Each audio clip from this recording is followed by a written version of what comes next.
Tyagi, and thank you for joining us for this session. I'm inviting our speakers on the head table. Jatin, Managing Director, Skymet; Mr. Heminder Mathur, Co-founder, ThinkAg; Yogesh Patil, CEO, Skymet Weather; and Dr. Makarand Kulkarni, the Chief Product Planning and Quality Officer with Skymet. Thank you. Over to you, Jatin.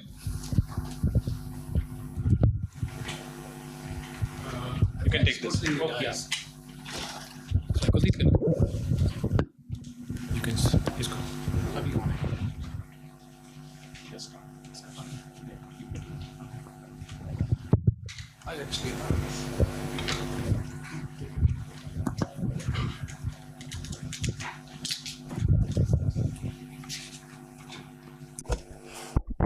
Hi, thank you for coming today. Thanks, ThinkAg, for organizing this event. This is a peculiar event for me because this company has completed 20 years, and I was talking to Mr. Vadhwana here.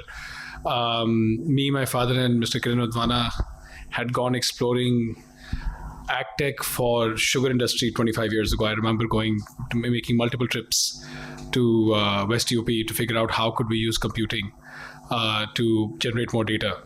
And he was saying that, we've come a long way because actually over a period of time, the kind of technologies that have now available, it's almost that, we were back in the 18th century at that point of time. We have data on our phones, plot level data is available. Weather forecasting has become so good that we're able to anticipate monsoons all the way as early as January.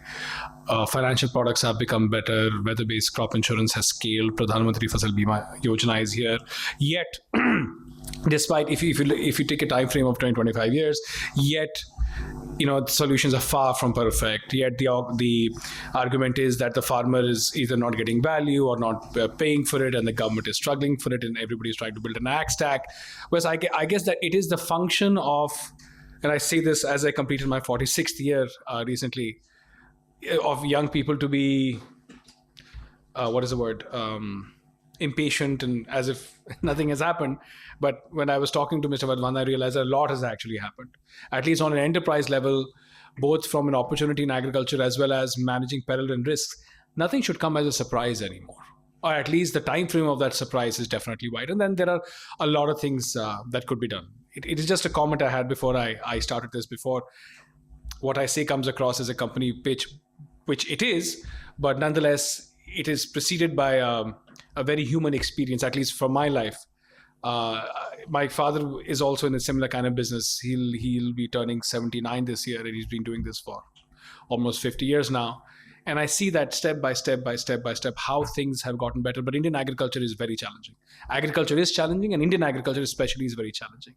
And I think all of us in this room who are doing this, it's almost as a function of just destiny that we've all come together to somehow solve a very, very critical problem for India. Anyway, without much ado, just to give you a sense of who we are, we started out as a weather forecasting company years ago, but we've done almost everything that can be done. We've done weather forecasting, climate modeling, air pollution modeling, agriculture risk management, insurance and credit, crop monitoring. We were the first people to use drones in agriculture. I take that credit because I did this way back. Yogesh is here with me in 2014 in Karjat in Maharashtra for figuring out fraudulent claims, right? That is what we did. And we worked with, guess which company? IdeaForge. So, we've been part of that. IdeaForge, I was very happy. I've known Ankit for a long, long time, and I've seen that business struggle. And from that to going in for an IPO is really worth it. So, we've been on the same journey for a long time. We basically, I think we started too early. So when I say too early, in the sense that we've basically, Skymet, in terms of capturing data, providing solutions, has been working as an arm of the government without being in government directly. What I mean to say is that working with state governments, working with PSU banks, working with the AIC, although as an entrepreneur, I wanted to build products for food processing. I wanted to build products for sugar mills. But I guess the scale is now coming to, because the scale that is required for weather forecasting, agri advisory, insurance and credit, um, agri input for at the agri business level requires a scale that first needs to be conquered at the government level, and the agri infrastructure, the agri data infrastructure, as well as the meteorological data for infrastructure. The government is still, if you really ask me, very rickety. There are still gaps because of abuse of reporting false data for various reasons at different levels. That is a reason why we are not able to data model both on the weather side and agriculture side very rigorously. But I think there was a generational change over the last 10 to 15 years that we need to move to private sector, and that's what exactly we have done. Weather monitoring, lightning detection, crop identification, crop advisory, yield estimation, crop loss detection, farmer risk and profile, and basically farmer risk profile and distress data. Solved all these are fundamentally government of India problems, both at the state and central level. So how weather impacts agriculture, I don't think I should waste time, and especially in this August gathering. Skymet solutions, seasonal. I am a great believer in seasonal forecast. I know when a seasonal forecast can work. I know when a seasonal forecast will not work. So, for instance, a monsoon forecast, and I've seen this. We have made our mistakes. I was AVM GB Sharma is here. We've been doing monsoon forecast together for a decade. I think this year is the year in which we can almost to a 90% probability figure out monsoon all the way as early as January. We know what works. We know what does not work. There's a LinkedIn article which I'll post, which I had said that this monsoon is going to struggle. And this was all the way up in January. We are looking at a deficit of -7. I think it's going to go to -10. September forecasts are out. They don't look too good. Now, with that kind of seasonal kind of window in time, that should give tremendous amount of advantage, both if it rains or it does not rain, for planning and many other things. Supply chain optimization, farmer advisory. Farmer advisory has two challenges. One is plot level, supply chain level, government level in terms of managing irrigation and dams and all of that. We have been able to intervene at all those levels, depending on how you want to configure your intervention. The government of India is building an ag stack. Our company built an ag stack 5-6 years ago.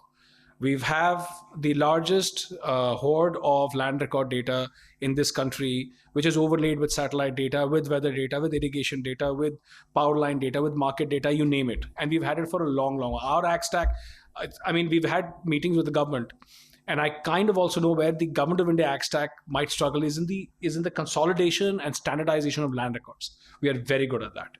So if you want to build a solution, especially in states like Chhattisgarh and MP, where you want to intervene at a survey level. We have built apps, as in if you're walking on fields, it tells you which survey level you're standing on. And that app was created to have better CCs done, so that the plot at which the CC is done is actually the plot on which it is supposed to do. It's called random sampling. We built these things years ago. So we're very good with that. Remote sensing solution, satellite data, using Sentinel-1, Sentinel-2, crop identification. It can be used both for agriculture. We have also done a lot of telecom work, actually, using agriculture and non-agriculture space, how to pull a power line and things. Long-term weather advisory, I think businesses should start using it, especially for monsoon. I should also warn you that temperature advisory, both in winter and summer, don't work. The only thing that works is precipitation, that too, starting from April to, say, October or September. And that is very, very useful.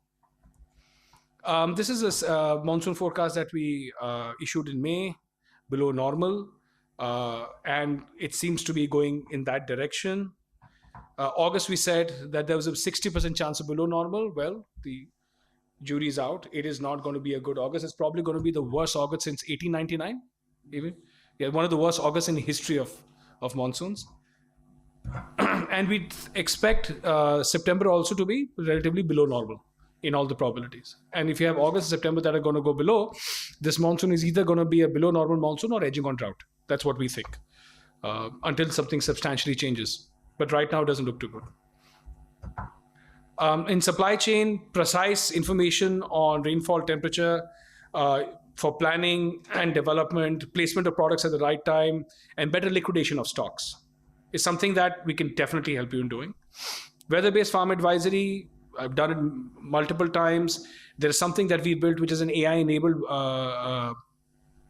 conversational app, in which the app on weather talks back to you. That was our vision, where we're looking at small and marginal farmers with different levels of literacy. And interpreting weather data is not easy, especially with quantum of precipitation over a period of time.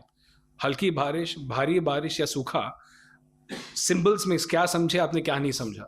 So you've tried to simplify that without need of any human intervention. My vision is that we want to build an AI chat robot on agri-advisory, that complex, that it can literally talk back. So from if it is a seed, fertilizer, khad, beej, dawa, picture identification, insect identification, tied up with the market information, and no interface. I as a person hate interfaces. I want to talk to my machine, and that's where we think we want to take this.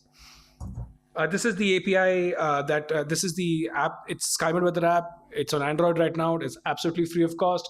We would like you to download it, use it, experience it, give us feedback if it works, if it doesn't work, if there are many things that we could do with it.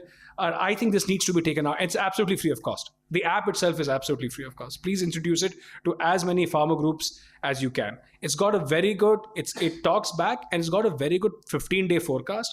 Plus, the quantum of precipitation that it tells you is very, very accurate at that grid level. It's about a 12 square kilometer grid, which is very, very important for agricultural planning. Remote sensing solutions, crop identification, disease identification, crop health monitoring, soil moisture, acreage yield estimation. Yeah, all done multiple times for multiple clients. Land records. If you want a solution, see the problem, so when I got into this business, I realized that all government interventions were area based. We do average for an area, we pay a compensation. And my vision has been that, we've got to go to a plot level. That's what the government wants to do. But then I realized why it is so complex, because plot level information, both on the crop as well as ownership, is not integrated. It is partly paper, partly digital, language issues. In different states, there are different standards of measurement, there are different standards of storage. There is, in certain states, the subdivisions, for example, in Maharashtra, Yogesh, please correct me if I'm not wrong, subdivision is not done, right? Which is a problem, that there will be a khasra and names, but which plot is under which name is very hard. But MP and Chhattisgarh are much, much better. Punjab, I don't know if they have any kind of digital land records or not. Bihar is building it. Bengal is a state secret which you cannot access. So it's not easy. And that's the reason that the first time somebody tried to digitize this was Rajiv Gandhi way back in 1984, and still not happened.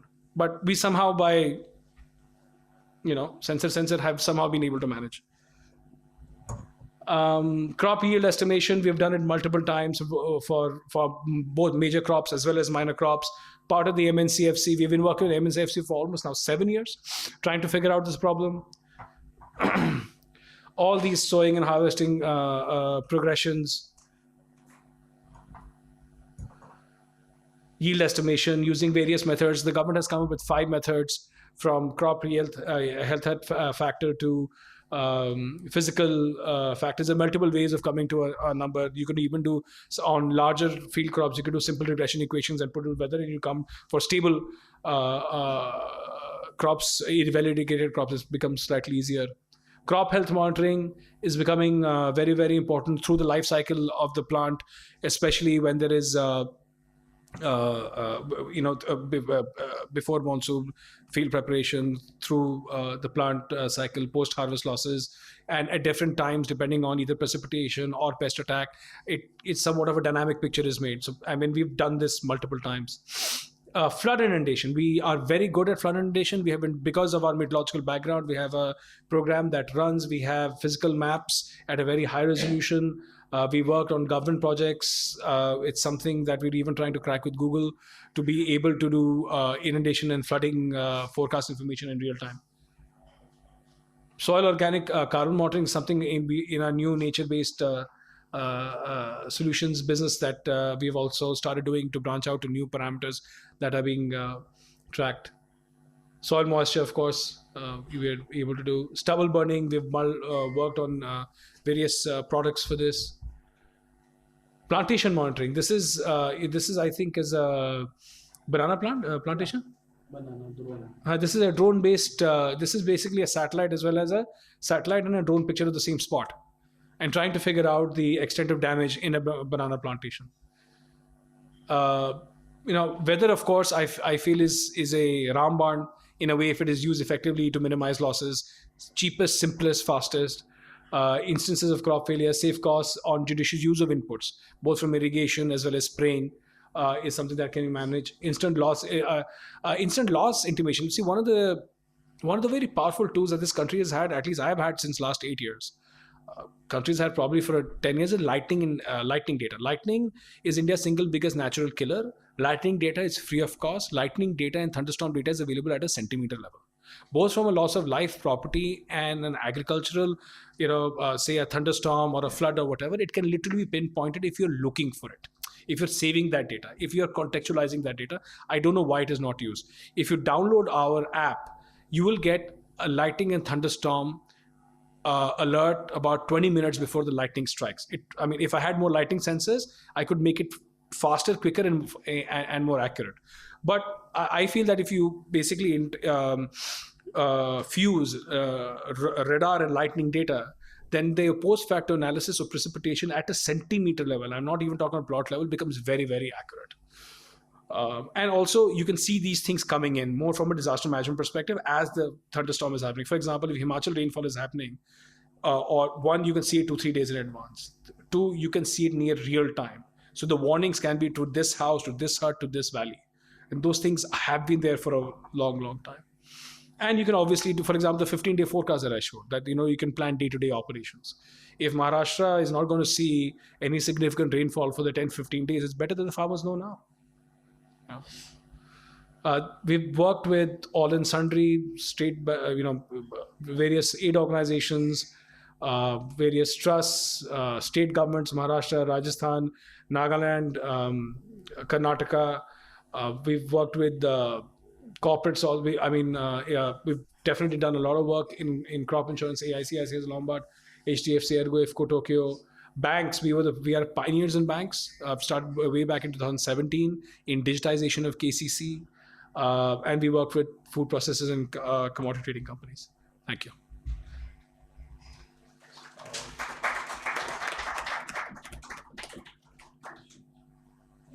I'll ask Yogesh now to kind of talk about us.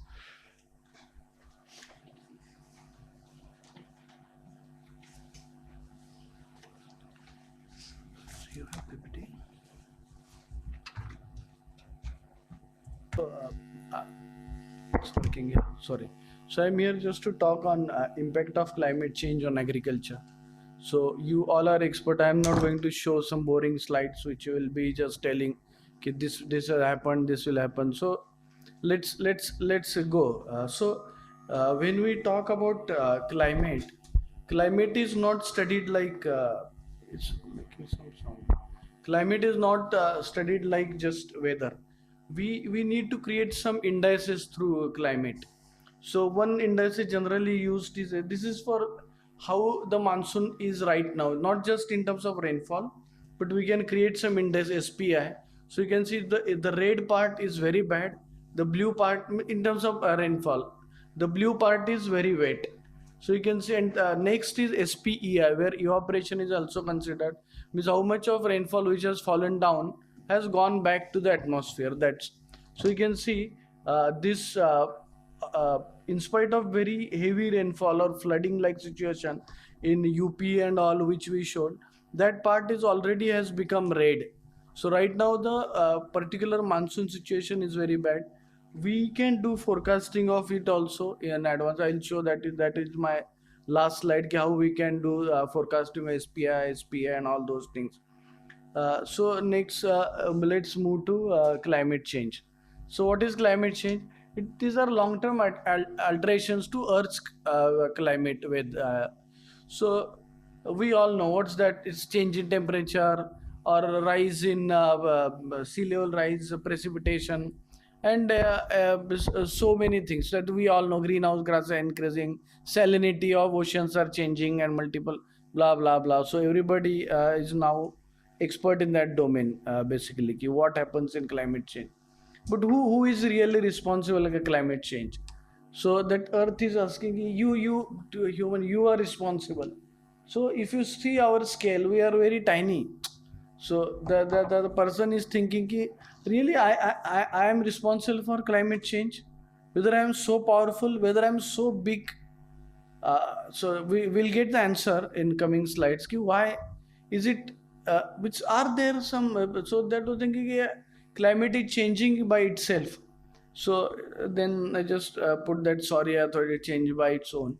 So are there some natural causes for climate change? Yes, there are, but perturbation in Earth's orbit, we know it is, but these are at million year scale, billion year scale. This perturbation of Earth's orbit happens, so which creates some changes in climate. Solar radiation, solar flares, we heard. So those put imbalance in atmosphere, and then we get change in climate, or that means variability in climate, I should say. Like if you remember, every 20 years time or 30 years time, same some weather phenomena repeats, those mainly because of solar cycle, which you call 20-year solar cycle. Volcanoes, whenever volcano erupts, what should I say it, but it puts lots of sulfur particles or in atmosphere, which actually cools down the atmosphere. Ocean currents, there are natural emission of greenhouse gases also. But all these things, no, all these, I mean, we all know man-made, I just wrote, but all these things bring some variability in climate. They are not changing the climate. So just now we see what are the evidences. This year, this July, if you consider as a globe, is warmest July in 150 years. Since then we started measuring as a human being. Yeah. So you can see after this industrial era, anyway, how do you use it? I don't know. Anyway, so you can see after this 1950 or 1975, there is sharp increasing temperature. So that's the tiny man's contribution. After that industrial revolution, all those greenhouse gases we all putting the CFCs, we all run cars and everything which goes in atmosphere and trapping that radiation, and that is now started killing us. Okay, so these are the some of the evidences we see. Just now Jatin told you ki in terms of India, this August was the worst August in last 100 years. So you can see this August is right now till yesterday it's minus 32 33%. So, but you see it has never gone below 20, when the devastating drought of 2004 2009 was very bad year in terms of monsoon. That also the August was okay, didn't go below minus 20, but this year it's minus 32. And in spite of that, there were some floods, there were heavy rains. So what will happen because of climate change? So I will not take much time. Okay, mainly increase in extreme events which we experienced this year. There were heavy floods in north and drought in south. So this is going to put threat in food security. And climate change is the man-made climate change is mainly increasing temperature. So scientists, what they did, many of you might know, there is IPCC, Intergovernment Panel for Climate Change.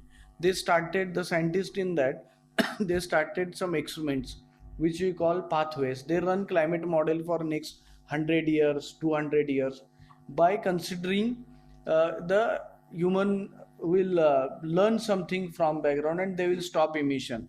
So the best scenario, you can see that one is 2.6 scenario. 2.6 scenario is we everybody in the globe will work together and will make Earth carbon neutral or greenhouse neutral, whatever, by 2040.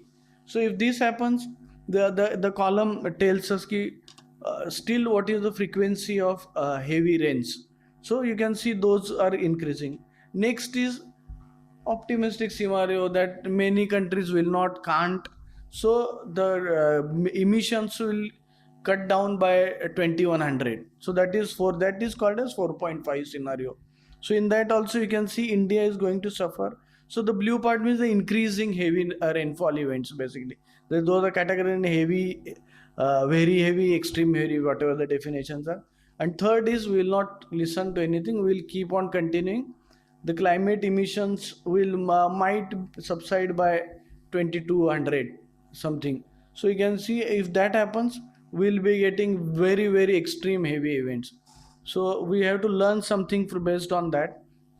And this is the impact of on food problems. So we can see by end of 2030, our food production, food scarcity will increase by almost will decrease by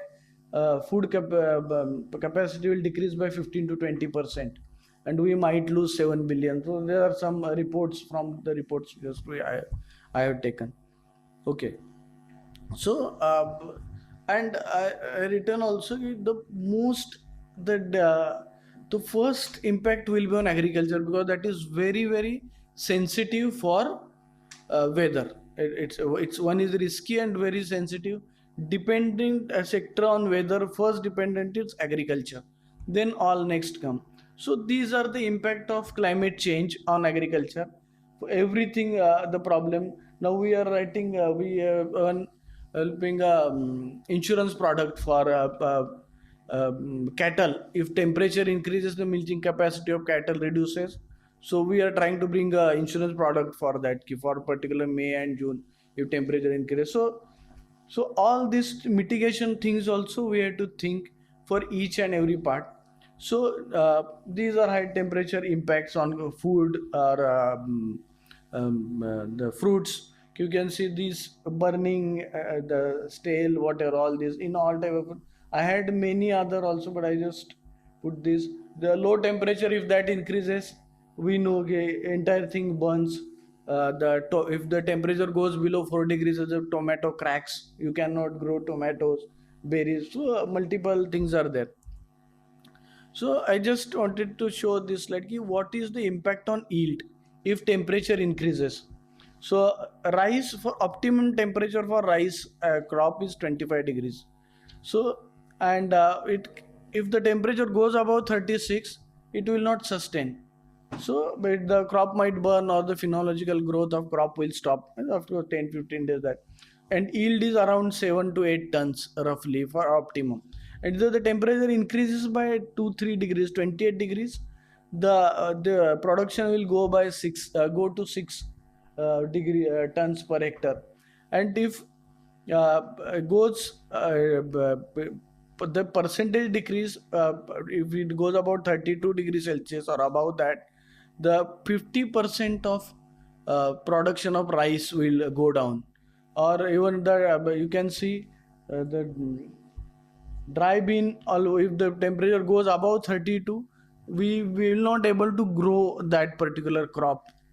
So that all thing we have to keep in mind while doing our business, or how we can mitigate those things. So I'll come to what solutions we have for this. And I'll not do many things, just I'll show two more things. So data, like Jatin explained, the data is the key to all right nowadays. So if we have all historical data set, we know what might happen in future, then we can plan our those agriculture activities. We can make it more climate smart or climate sustainable. I'm not talking about the weather sustainability. This is for climate sustainable.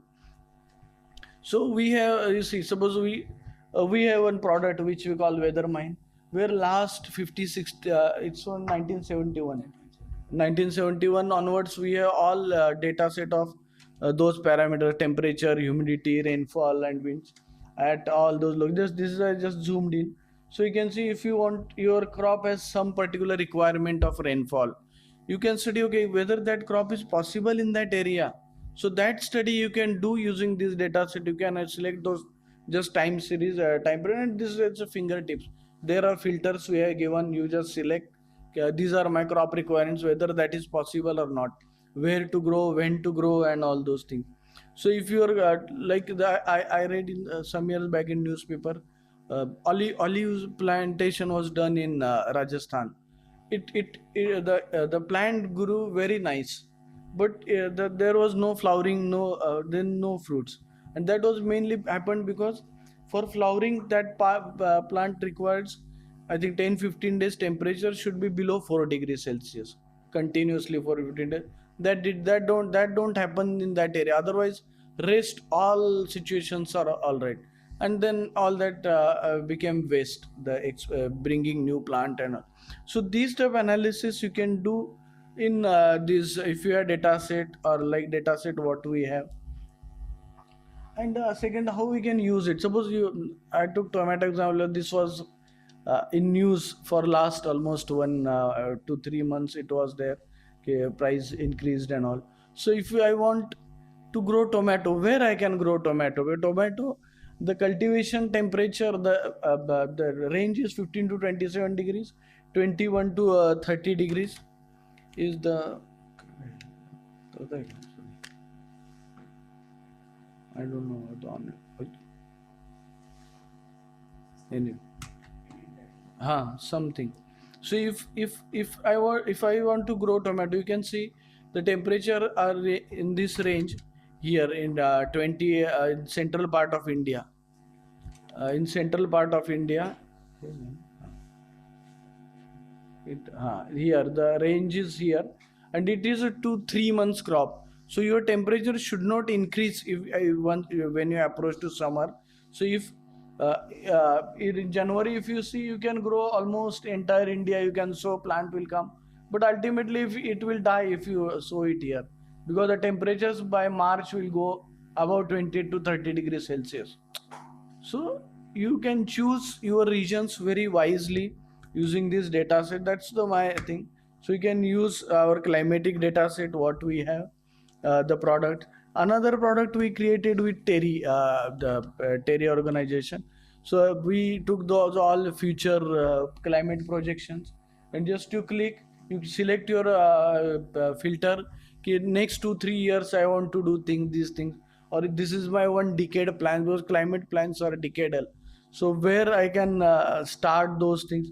So for that you can just select this, and then you get the information what will happen to extreme heavy days, what will happen to extreme temperature, dry temperature, something like that. So this I wanted to show you. If we stop by 2040 as the emissions, also the impact will start coming in 2070. See, this is I think, okay, this is still 20. I read it here. Sorry. This is till 2060, 2070, 69. The temperatures will start keep on increasing. So red is increase, we can say, and then after 2070, the temperatures will start coming down. So that's the models are telling like this to us. So we have to think how we are wisely using all these resources, where we can plan our businesses so that we don't harm atmosphere a lot. I was attending a conference in Jalgaon also for the similar water conference. So the water which was pulled from ground by pumps, they calculated its age of the water. So what was the age of the water which was being used? So the carbon dating water is done. The age of water was almost 80-90 years. So it took 90 years to penetrate up to that level, and we are just finishing it within next 10-15 years.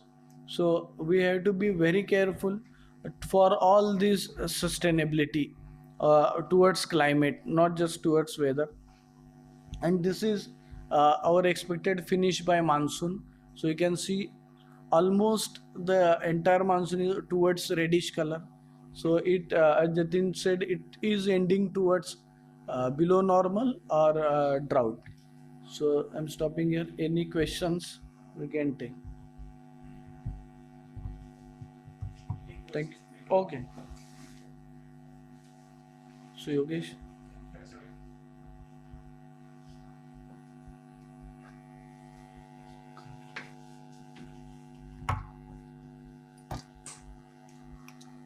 I think thanks, Mike. I think setting the tone and the background for Skymet AI. I think Makarand has very well highlighted the climate change and its impact in the short term and the long term also. I think everyone has started witnessing the impact of the climate change directly, like the short and intense rain events, the number of dry days are increasing. Okay, the soil moisture issues because of that, and ultimately how frequently the flood and droughts are happening, which is not happening in the past. Okay. I actually work mostly on the ground while running the business, and I think in last few years, couple of things has directly and drastically coming into our notice. So one, we work extensively in the with the insurance company, and most of the insurance company term sheets has been built on the last 15 to 20 years. Okay, and whenever my data or the any of the data providers data or the state and central government's data sets, when it comes for the settlement, obviously they expect that I did all the statistical analysis, modeling and everything, so it should fall into this line only. Okay, and in last few year, a lot of queries and the frequent queries comes from them कि ये data गलत है, 15 साल से तो कभी temperature इतना गया ही नहीं है in this area. Now your data or the state government data is showing this is something wrong. Okay, so these number of queries, particularly from insurance companies, have started increasing. Number one. Second, the farmer side also, either it is tilting towards insurance or it will tilt towards the farmer side. Okay, so I think nobody was actually understanding that there are actual changes on the ground. Okay, there are certain locations who has never recorded more than 50 in the history of the data sets in the government records, but we are observing continuously for last 3 years it is crossing 50, 51 for a very short duration. Day night temperature differences, as per science, the day night temperature diurnal variation should not be more than XYZ, but it is varying.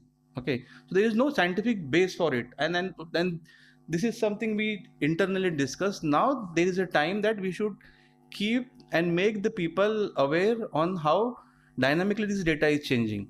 And then we had an internal discussion also. We have app, we have forecast website, and many people are visiting on the monthly, daily basis. But when actually on the ground, when I interacted with the farmers or the end user, they are saying सब है data and everything, but उसको use करना हमें इतना comfortable नहीं होता. Okay, like if it's a farmer, that I need to do something after 3 days, मैं आपके app में जाऊँ, then I'll type a location. ठीक है, then after that typing location, I'm not very comfortable with the English keypad. And then something like same Chandrapur might be in Jharkhand, in Maharashtra, and maybe in the third state. किसमें कौन सा choose करना है? And while people who are developing at the back end, they don't understand these kind of queries. So when post-COVID, when we interacted a lot on the ground, we found that most of the general people are communicating through voice commands only. Like even the WhatsApp messages also are seen in the farmer groups. They are voice messages only. And this is something which we triggered at the back end here. We need to make use of this data, this technology in terms of voice communication in building this app. This is something which we're giving it back to the farmer. Okay, this is free app. Okay, so everybody can use it. It was free at the earlier also and now also. But I think the use of this application can be much better, and ultimately indirectly this will benefit to Skymet only and the community only, because now people will understand कि हाँ ये change हो रहा है. ठीक है. Similar platform we are trying to build for providing an advisory also. We want to integrate the standard advisory. We are kind of tech company on the weather side, but parallelly creating a digital platform for the dissemination also. Okay. Now I will briefly introduce. I think most of the cover part Jatin has already covered what we are trying to do. It's a weather forecast application in the new voice-based commands platform. And the beauty of this is that it adapts to your local language and local dialect. Okay, and you can actually configure it that if you instead of asking ki after 3 days rainfall in the evening क्या होगा, you can actually ask कि I need to do irrigation, उस दिन बारिश होगा क्या? Okay, I need to do a harvest, उस दिन बारिश होगा क्या? So it's basically it can have a combination of your activity.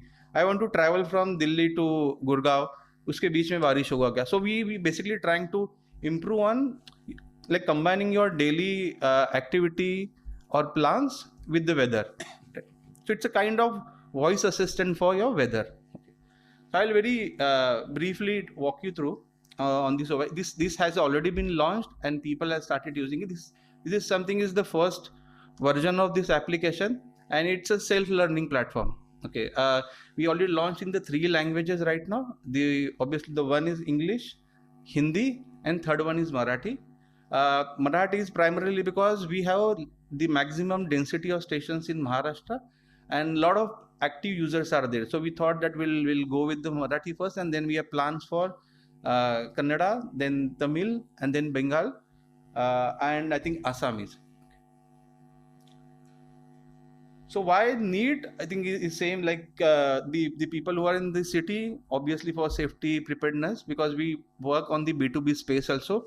Agriculture is something which is the maximum. I think the maximum users will come from the agricultural part, from the farming practices. Travel transportation, we focus mostly, it will come from the urban side only.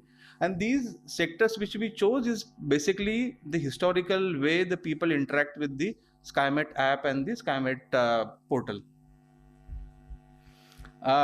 The features are primarily real-time weather. So all the Skymet's live data sets have been integrated into it. Okay. Even if you want to know the actual observations on the ground, it can tell you on the weather part, and also the 3 days, 7 days, and up to 15 days forecast details also. Okay. These are not directly model based, so we have a backend expert teams platform also, and they basically fine tunes this forecast continuously.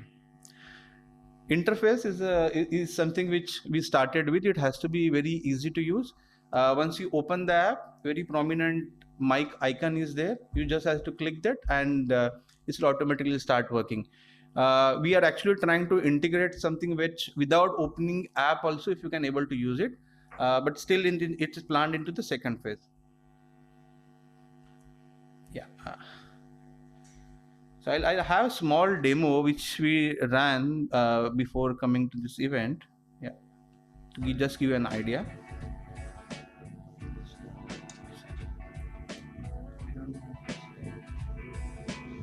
Hello Skymet, how is the weather will be there in Delhi tomorrow? There will be no rain tomorrow, and temperature is 34 degrees Celsius. Hello Skymet, कल अजमेर में तापमान कितना रहेगा? कल अधिकतम तापमान 30 होगा और न्यूनतम तापमान 24 डिग्री सेल्सियस होगा. हेलो स्काईमेट, उद्या संध्याकाळी पुण्यामध्ये पाऊस पडणार आहे का? उद्या सौम्य पाऊस तेथे असेल.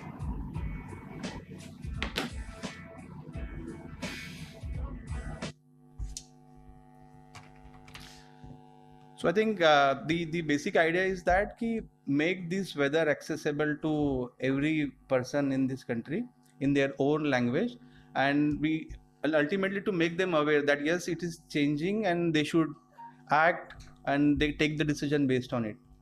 Thank you. Thank you.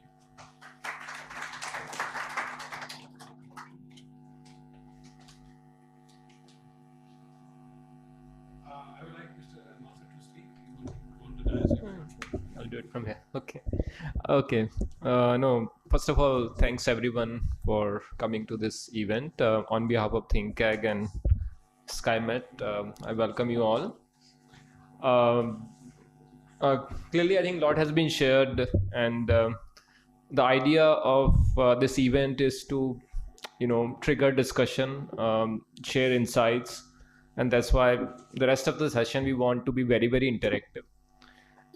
Just to set context, I think all the Jatin and Yogesh and Mac has talked about the challenges that we see. In fact, the Mac's presentation to me sounded like a horror movie with the kind of data and graphs that we saw. And I think it's time to acknowledge, otherwise I don't think we're going to get anywhere. Climate risk is for real. We are seeing some horrifying images coming from Himachal. We're seeing wildfires in Canada. Who would have thought the coldest country in the world? We saw that in Hawaii, and forecast of California and Punjab becoming deserts. I don't know how true are that. These are what we keep hearing. We are talking about nutritional security. I think we better worry about food security, right? That will there be enough food for us 10, 15, 20 years from now? It's very clear that we are borrowing from next generation. I think there's no doubt the way natural resources are being used. So I think it's time to address it now.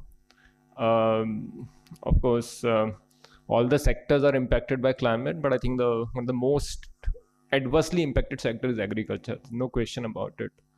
And even in agriculture, I think I guess all of us bear the risk, right, from farmer to consumer. But my guess is farmer's risk is disproportionately higher.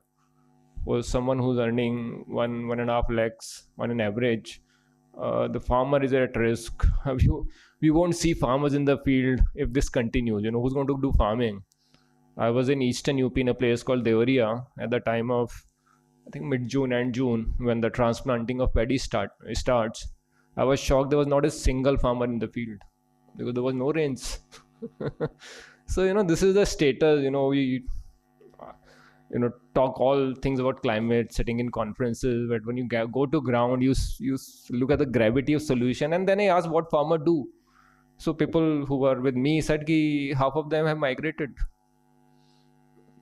They don't want to work here anymore. So this is the situation, and I think we need to look for solutions for sure.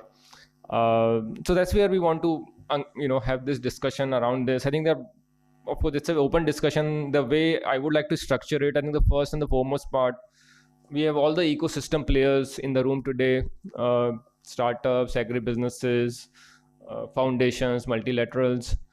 So really understand from your point of view, how do you see climate risk in the agricultural value chain, how your supply chain is aligning to some of these risks, right? For agribusiness, I guess the whole production planning, the inventory planning, the distribution planning goes for a toss, with the kind of volatility that we are seeing, in the monsoon patterns. And this year has been, as Jatin also mentioned, on the driest August we are seeing, and I guess it's going to continue. July was plus 28%, which is also, it was an excess at a different level.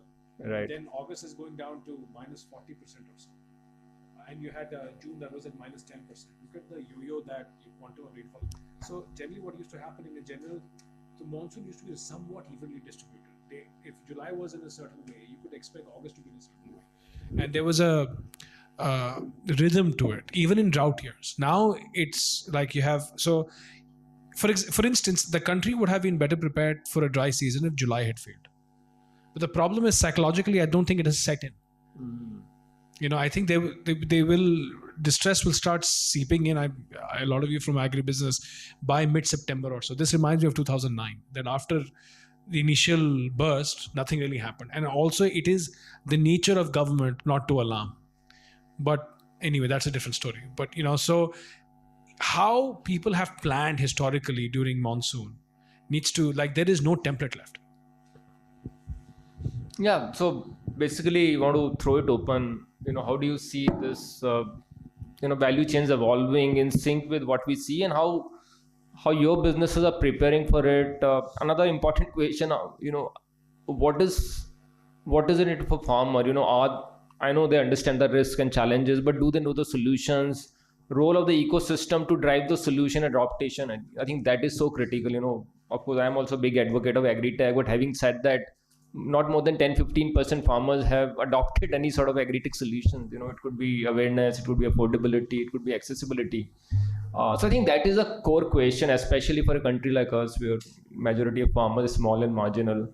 Thankfully, I think on the positive side, they're digitally connected. The physical infrastructure in terms of expressway, highways is improving. They are on social media. I think more receptive to innovations. I don't think they have a choice. But would love to hear from practitioners who are sitting in the room. Anyone can start. Yeah. Thank you, Himendraji, Jatinji, and everyone. I think wonderful work that you've presented in terms of making science very easily accessible in a frictionless way to the farmer. I just want to mention one more dimension of agriculture, right? So you've presented that. Can you introduce yourself? Yeah, sorry. I'm Umang Agrawal from Grow Indigo. I head the carbon and agri output business at Grow Indigo. So you've beautifully laid out how farmer is the victim of climate change. But there is also a dimension that agriculture also contributes to climate change. Somewhere around 15 to 20% global emissions and Indian emissions come from agriculture. And therefore, agriculture can also become the solution wherein farmer can get remuneration for solving a climate problem. And therefore, you de-risk the farmer by having some more an additional source of income, say, what we call carbon as a cash crop, which the farmer, it's a digital crop, which the farmer can take along with the crop that they're already growing.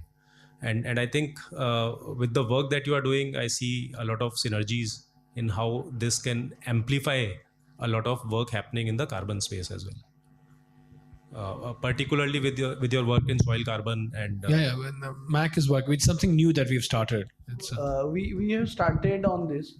We'll be submitting PDD, I think in a couple of months or next coming 2-3 months. So let's see how it works, and that is mainly for agroforestation, so that farmers can get carbon credit and searching for investors and all those. we are trying different models. We've tried solar pumps, Yeah. agroforestry, And agriculture, plain agriculture also. but that is also a structure in which everything has to fit properly. Yeah. absolutely, I mean, very nascent as of now, but Yeah. definitely where your work fits in. Yeah, Umang, just to stretch a little bit on this, because the important point you mentioned is,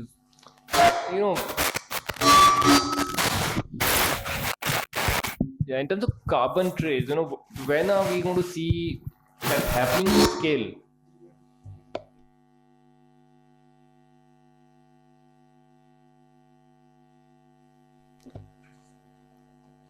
Okay, sorry.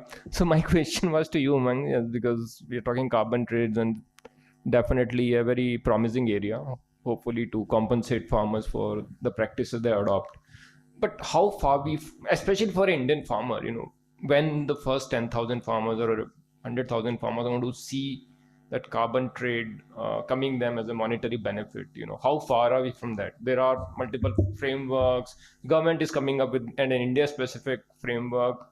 So how it's going to allow, whether donors are going to trust the data that is going to be generated. I'm sure all of us have to work together, but since you are deep into it, maybe you can share something. I can add to it. What we have is the experience of Indigo, our partner in the US. So just to give the magnitude of work that goes in, right? So we launched one of India's first carbon program in 2021, right? So when Indigo launched it 4 years back, right? So 2 years before Grow Indigo launched, their first audit, they submitted 17,000 documents and their audit took 10 months. Right? First, carbon credits took 24 months to generate. Right? So Grow Indigo right now is somewhere around that line. So we're in the process. Our documents are even more than 17,000. So it's a really rigorous and mammoth task if you have to generate high quality of credits. And what many of you will know, carbon credits can range from $5 to $50. So agar $5 ka credit aayega, then it doesn't really make sense for the farmer also.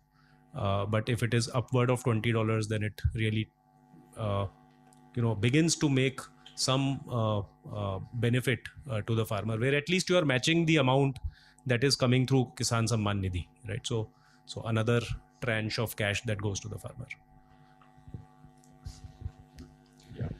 I am Tushar. I'm an ex-banker and currently, working in different capacities, largely as a consultant to the agtech sector and the fintech sector. I'm just prompting this question from Umang, and I'm going back to my mid-90s and early 2000s, and carbon credit was as active at that point of time. And a lot of us bankers burnt our hands because that carbon credit was icing on the cake and not on the cake itself. So I'm seeking actually views from Umang, and perhaps at that point of time, that you will get carbon credits, but then the Western people had some law. The DTC buses were all CNG. Then if it is legal, then it is not applicable.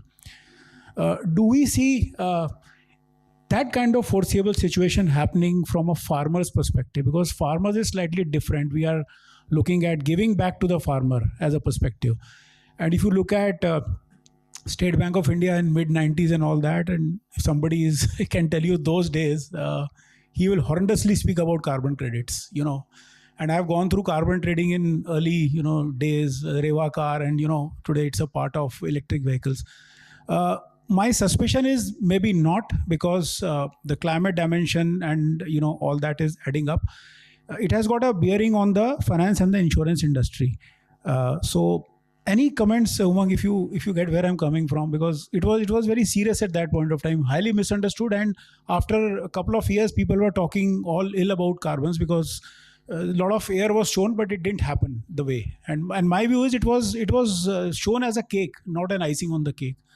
So something you can comment. No, so absolutely. I think it's history, it's fact, and definitely we should learn from it. And therefore, there's so much emphasis on quality and something that can stand the scientific scrutiny, right? So two dimensions to it. One, the investors right now, the buyers of carbon credit are in the West, right? Let's accept that fact. Someone who will give you $40 for carbon credit is right now unlikely to be found in Indian market. Now, biggest risk that investor sees is the nationalization of carbon credit. So that's where the policy angle comes into place, right? Indonesia did that. They said that they are going to nationalize the markets. Any carbon credit that is exported from Indonesia will need an NOC from government and whatnot, and the investors pulled back, market collapsed. Then Indonesian government came back and modified, okay, you give us 5-10% of tax and you export, right? So policy plays a big role for sure.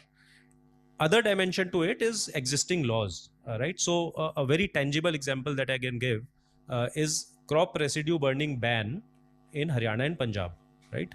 So you cannot incentivize a farmer to follow the law. So even though you can generate, you have a environmental benefit by stopping burning, you cannot generate credits from it because it is banned by law. So there are certain nuances, but at the same time, investor sees that nationalization is a risk, and therefore policy should be informed by it. Thanks. Ram, you want to go ahead? So please raise your hand. Who's first? Hi, Ram here. I represent Zeta Farms. We're a corporate farming business. We have about 10,000 acres under management. I want to go to the fundamental topic of today. As a farmer, what do I do with all this weather prediction, so to say? To give you a little bit of context, as I said, we're a corporate farming business. We have a strong agronomy team. We've been using different kinds of data coming from internet. We haven't used Skymet specifically, but we use IMD data, we use Google predictions. We have our agronomy guys sitting in the HQ coordinating on a daily basis with field guys at individual farms and trying best to say, Aaj beej mat bo, 2 din baad bo. That's the level of industrialization we're trying to bring to agriculture.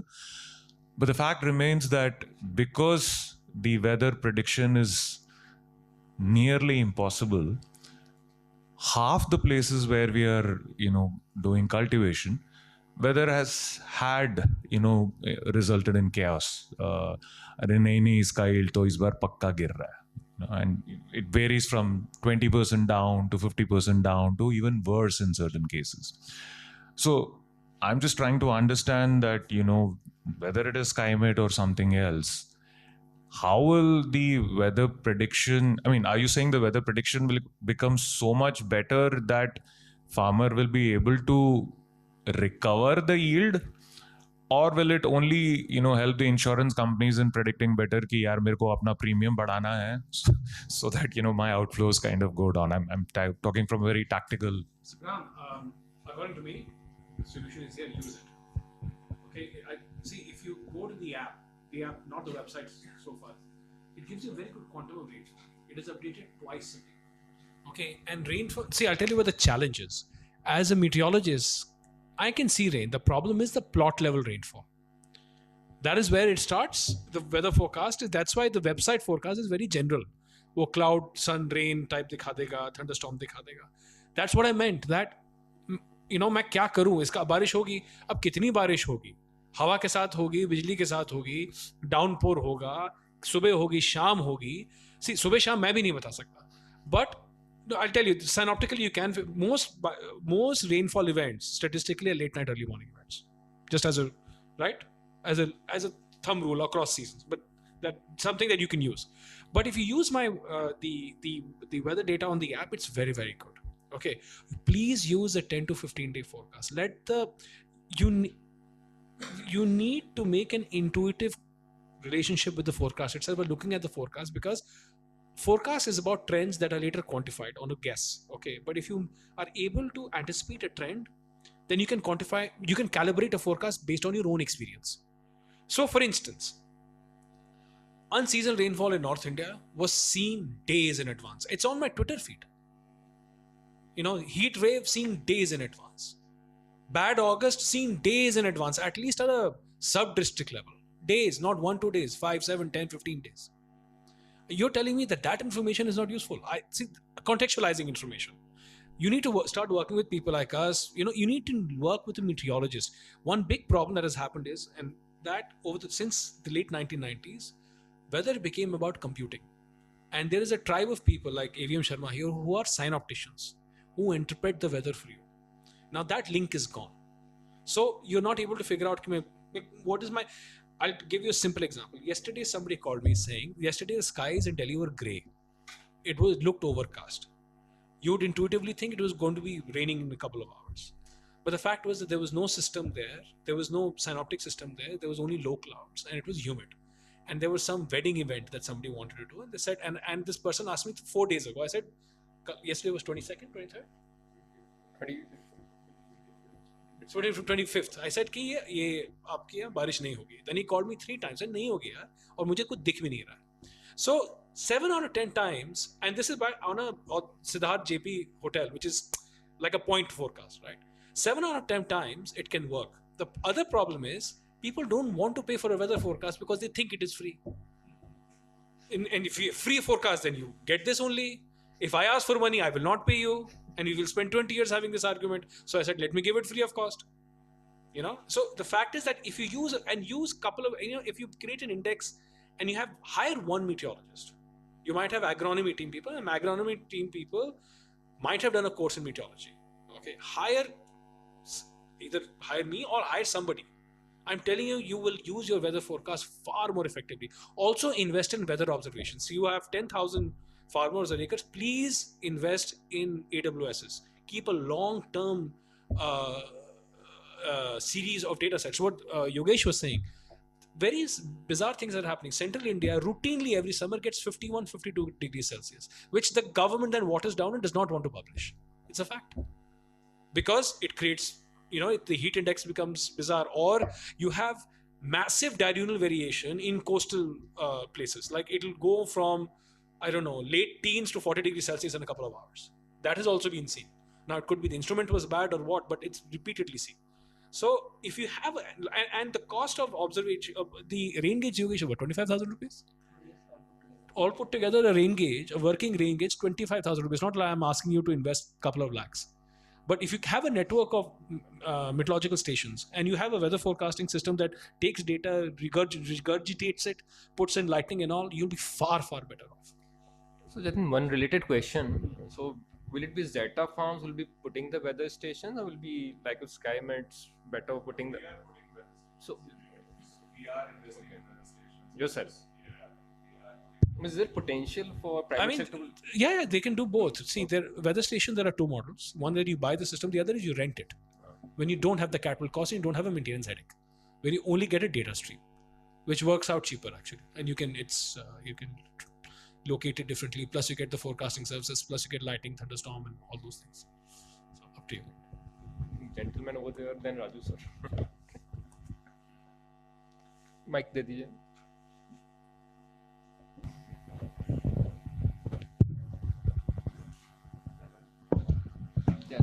It's working. Okay. Hello everyone. Myself Umakant Pandey. I'm coming from SCL Foundation.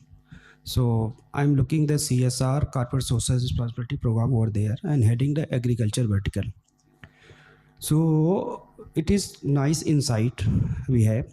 So my point is that we have, after green revolution, we have a good package of practice. We have educated to farmer and we are practicing it. But point is that right now, due to weather variability, climate variability, what happens? So every farmer are ready with the right package of practice, but there is no rain. there is no rain, or there is heavy rain. They don't have.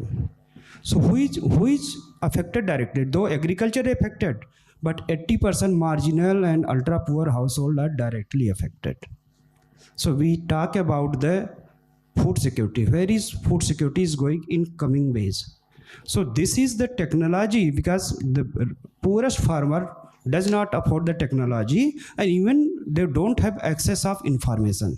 So does we develop such kind of system to reach with the marginal farmer, get the right education to who are using the scientific practice, and then amalgamate the right information to precise cultivation in their farm. So this is the really need. And currently we are working around the 1 lakh farmer in district Hardoi, and we are thinking that, but definitely I need the technological support how to do that and make the precise cultivation with the marginal farmer, because big farmer having the affordability they can do, but reach of technology required to the marginal farmer. Sir, I have been attacking this in every way in my career. That's all what I have done. I'll tell you what it means. Skymet was the first company that published some better organized weather data in newspapers, in Hindi newspapers, including Dainik Jagran, at the village level. Okay, Hindi Hindustan, I think, and also in English newspapers. Hindu, for example, has a much more denser district-wise distribution of newspapers. Started way back in 2007. Television, for instance, is another way. Our YouTube channel, for example, has 1.5 million subscribers. Each of our YouTube videos goes for 1 lakh views. All this is absolutely free of cost. Okay. Then you had the app revolution, internet revolution. In one of the programs that we did with USAID, we actually hired a guy who used to write weather forecasts on a board in every village. Ki log padh lein usko subah subah. Which level do you want me to attack? We have done it, and I still feel people don't pay attention. जब भारी बारिश होती है मुझे लगता है कि तुम सरप्राइज्ड क्यों हो यार? कब से पता है जब सूखा होता है तुम सरप्राइज्ड क्यों हो? एटलीस्ट प्लॉट लेवल नहीं, पर at village level, GP level पर तो fairly pretty decent. Lightning is India's single biggest killer. It kills the maximum number of people in Bihar, Jharkhand, and West Bengal. They have both West Bengal and Bihar and Jharkhand also have a statewide lightning network and a warning system. Yet every year this happens. Obviously, the information is not getting to the right people at the right time, and it is a combination of, feature phone availability hai, 4G availability hai, nahi hai, but there is some gap because the information is there. For example, अगर मैं बोल रहा हूँ कि सूखा होने वाला है और कोई गुंजाइश नहीं है, तो कुछ तो आप कर सकते हैं, कम से कम पैसे बचा लें, या कम से कम गवर्नमेंट पहले एक्ट कर जाए इसमें कि रूरल डिस्ट्रेस की नौबत ही ना आए कि बाद में आप. The problem in government is because it is especially when it comes to droughts, the declaration of drought is tied up to financial. NDRF का पैसा बटेगा, PMFY का पैसा जाएगा नहीं जाएगा, लॉस असेसमेंट जाएगा नहीं जाएगा, तो that whole cycle of events, they're very cautious. But as a private person running or corporate farming or whatever, you can make a lot of decisions based on this data. This is the point. We see that all data, information is there. But we are not able to convert in practical manner by the farmer. अब information है, आपके पास information है, आपके पास सब कुछ है. But what is happening in India? We are not able to really get benefit, pass on that benefit to the farmer. What would be the way? चाहे farmer, चाहे government उसमें, like sitting here we are saying that government is not coming forward, government is not supporting in that. No, मैं ये नहीं बोल रहा support नहीं कर रही है. No, मैं administrative decision लेना. The need of our is how to convert this information in a usable form. Then for that we need partners, no? See, I have the largest pipeline, and I'm not even charging money for it actually. Good afternoon, everyone. Yes. This is Paras. Shriram, DCM Shriram Limited. So, actually, the problem is twofold, as I understand that. The first thing is that we are not getting the right information to the right people. We are not able to communicate in the right manner. But it is a great effort. If somebody can give a voice command and get an answer, is going to change the face of the way in which we are operating. So I think. Yeah. Yeah, so it is a great job done. We really appreciate your work and we heartily congratulate you, sir.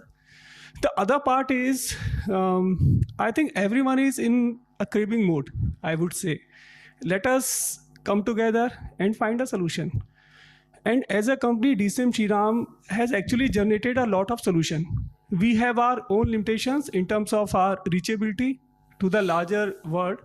But just to give you an example, we have been seeing that the temperature would rise when the crop is at the maturity stage, especially wheat. And you have rightly said that most of the media houses, even government, are not going to say that. बोलेंगे नहीं. But we have seen that after so many decades, we have witnessed a lower productivity in wheat last year. And this year is going to be warmer and drier. But we have certain varieties. We have been working on wheat breeding for quite some long. We came up with a very good variety which can sustain the terminal heat. And just incorporating that particular feature in the variety, we can claim that the varieties are fetching 10 to 15% higher yield. So that is the beauty of technology. So I was actually reading some article, and the article says कि अगर we are breeding for aclimatic changes, abiotic factors, and people have actually started doing that. So there are varieties, there are hybrids which are going to perform better when a crop is going to meet an extreme climate situation. So that is one. The other thing is that our nutrition. Most of the companies, they are focusing only on the bulk fertilizers. There is a subsidy game also. So lot of complexities, but still there are chemicals which can save a crop in such kind of situations. So how can we match both these ends? How can we predict better? How can we forecast better? And how can we utilize that information? And that cannot be done by an individual or by a singular company. So it is a big task. Let us come together. Let us find ways. Let us try to integrate, because everyone is I think is doing a great job, but must be doing in isolation. So we are not reaching out. We are not working as a group. So that is my submission, sir. Sir, there is no unified. Well, there is one actually. KVK system is there, but agronomy in India, I've tried to attack it. People have invested a lot of money, effort, picture based, but nothing really at a product level and agronomy in this country scales. And why we are shying away? Nobody is actually talking about this. We have a sound scientific community in this country, but we are not coming together. We are not creating solutions. कि भाई crop को अगर बहुत ज़्यादा गर्मी होगी तो क्या कर सकते हैं. एवरी कंपनी, और there are companies who are actually working seriously, and some companies are actually just saying, using it as a marketing gimmick also. So how एक जो फार्मर है उसके लिए it is very difficult to make out what is good, what is bad, what is right, what is wrong. I think one thing which I want to see in next 10 years, a lot of this extension, which is government driven, has been physical, right? And the status. My guess is next 10 to 15 years, lot of extension will become digital, right? And there could be opportunities. Again, there are like thousands of apps developed by startups. I think the one which I find interesting and with adoption is high is where there's a combination of voice, vernacular, and video. Ultimately, most farmers, they don't want to read, they want to listen and they want to see. So I think, as Jatin rightly said, we need to probably have meteorologists. I would also add, to drive adoption, we also need to have behavioral scientists. Behavioral change is all difficult, not just for the farmer, but for us. For him, it's occupation and income and earning, So he's not going to trust easily, he's not going to believe easily. So I think that paradigm has to shift. And you rightly said we need to work together, but there's so many agri-input companies. I think Raju sir is also sitting here. How you guys can, because you guys carry a lot of trust among farmers. DCM Shriram in Western UP, everyone knows. FMC, everyone knows. So how do we, build that? You have to build a platform, if you want it to be collaborative. I think Suddenly waiting. Tyagraj from Crystal Crop. In continuation of what he has asked, I just want to check that the app is very good, what you have designed. But considering today the input industry is at a stress, the pesticide or anything, because in terms of pest incidents, stock inventory, forecasting techniques, supply chain, many other issues. If you see in Telangana, the crop is what should have been 40 days is just 20 days old. And in Haryana, it's a different scenario. So there has been a stress this year very much. But what is important, if you can add in your app, is the climate smart resilient varieties, which, because you say for months ahead, you can forecast what should be the weather situation, and thereby the ability of the farmer to get into a crop substitution, because so many of these are there which could meet the specific water requirement or the rainfall pattern. That will be a big help to the farmer if you add this particular information in the pack. Side by side, today the big industry that is coming up across US, Canada, Latin America, and in India is the soil regeneration. Soil qualities are impacted everywhere. Be added that for particular pH of the soils, you could get into certain corrective measures and how to regenerate the soils. I think that will be a very big help to the small and marginal farmers to whom this information does not reach at all. Just as an input, please follow Skymet and me on Twitter. I publish a 15-day forecast every day, and now I've started publishing a month-long forecast. It gives you a set. I might not go down to the village level. If you look at it, for example, if July is going to have a lot of rainfall, maybe week-wise it might have an error, but you'll see that there's a lot of rainfall. If August was going to be bad till 31st of August, you'll see it. If September there's some recovery after the first week in which part of the country, you'll get to see it. Please follow it. It'll solve a lot of your problems. There's no charge to that. Jatin, Yes. Interesting. Sorry, I was a bit late, but Raju Kapoor here from FMC. One of the challenge that we in the industry are facing because of this rapidly moving the rapidly changing pattern of the weather. Supply chain planning has become a real big issue for us, massive issue for us. I mean, you must be aware that last year there was a massive buildup of inventory all over the world. I'm not talking India, and this year everybody is trying to get rid of the inventories of agri inputs, including pesticides and everything. So I'm just wanting to understand from you whether you guys are trying to work at some kind of a patterning of the weather. If it is a shift, would you be able to establish and give us say there's a shift happening so that we plan inventories according to that? That's one. Number two, somebody just asked about having the right variety, because every time you move a window from X to Y, temperatures change, everything changes, a new variety needs to come in.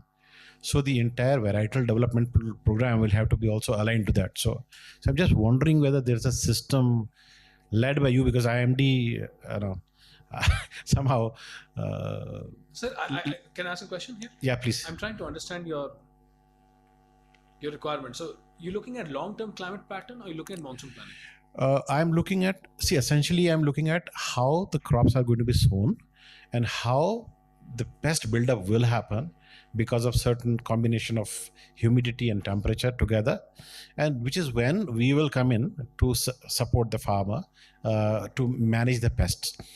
What is happening is because the windows shift, there's an altogether new buildup of the pest happening. Pests which are not supposed to be at a particular time come at that time, and when they are supposed to be there, they are not there. So you are becoming almost like a transport company. Move material from north to west, west to south, south to east. For example, this year it rained in Rajasthan. Yeah. Before it rained in Tamil Nadu, in Karnataka, in the monsoon. Yeah. Because there was a cyclone that went there. Right.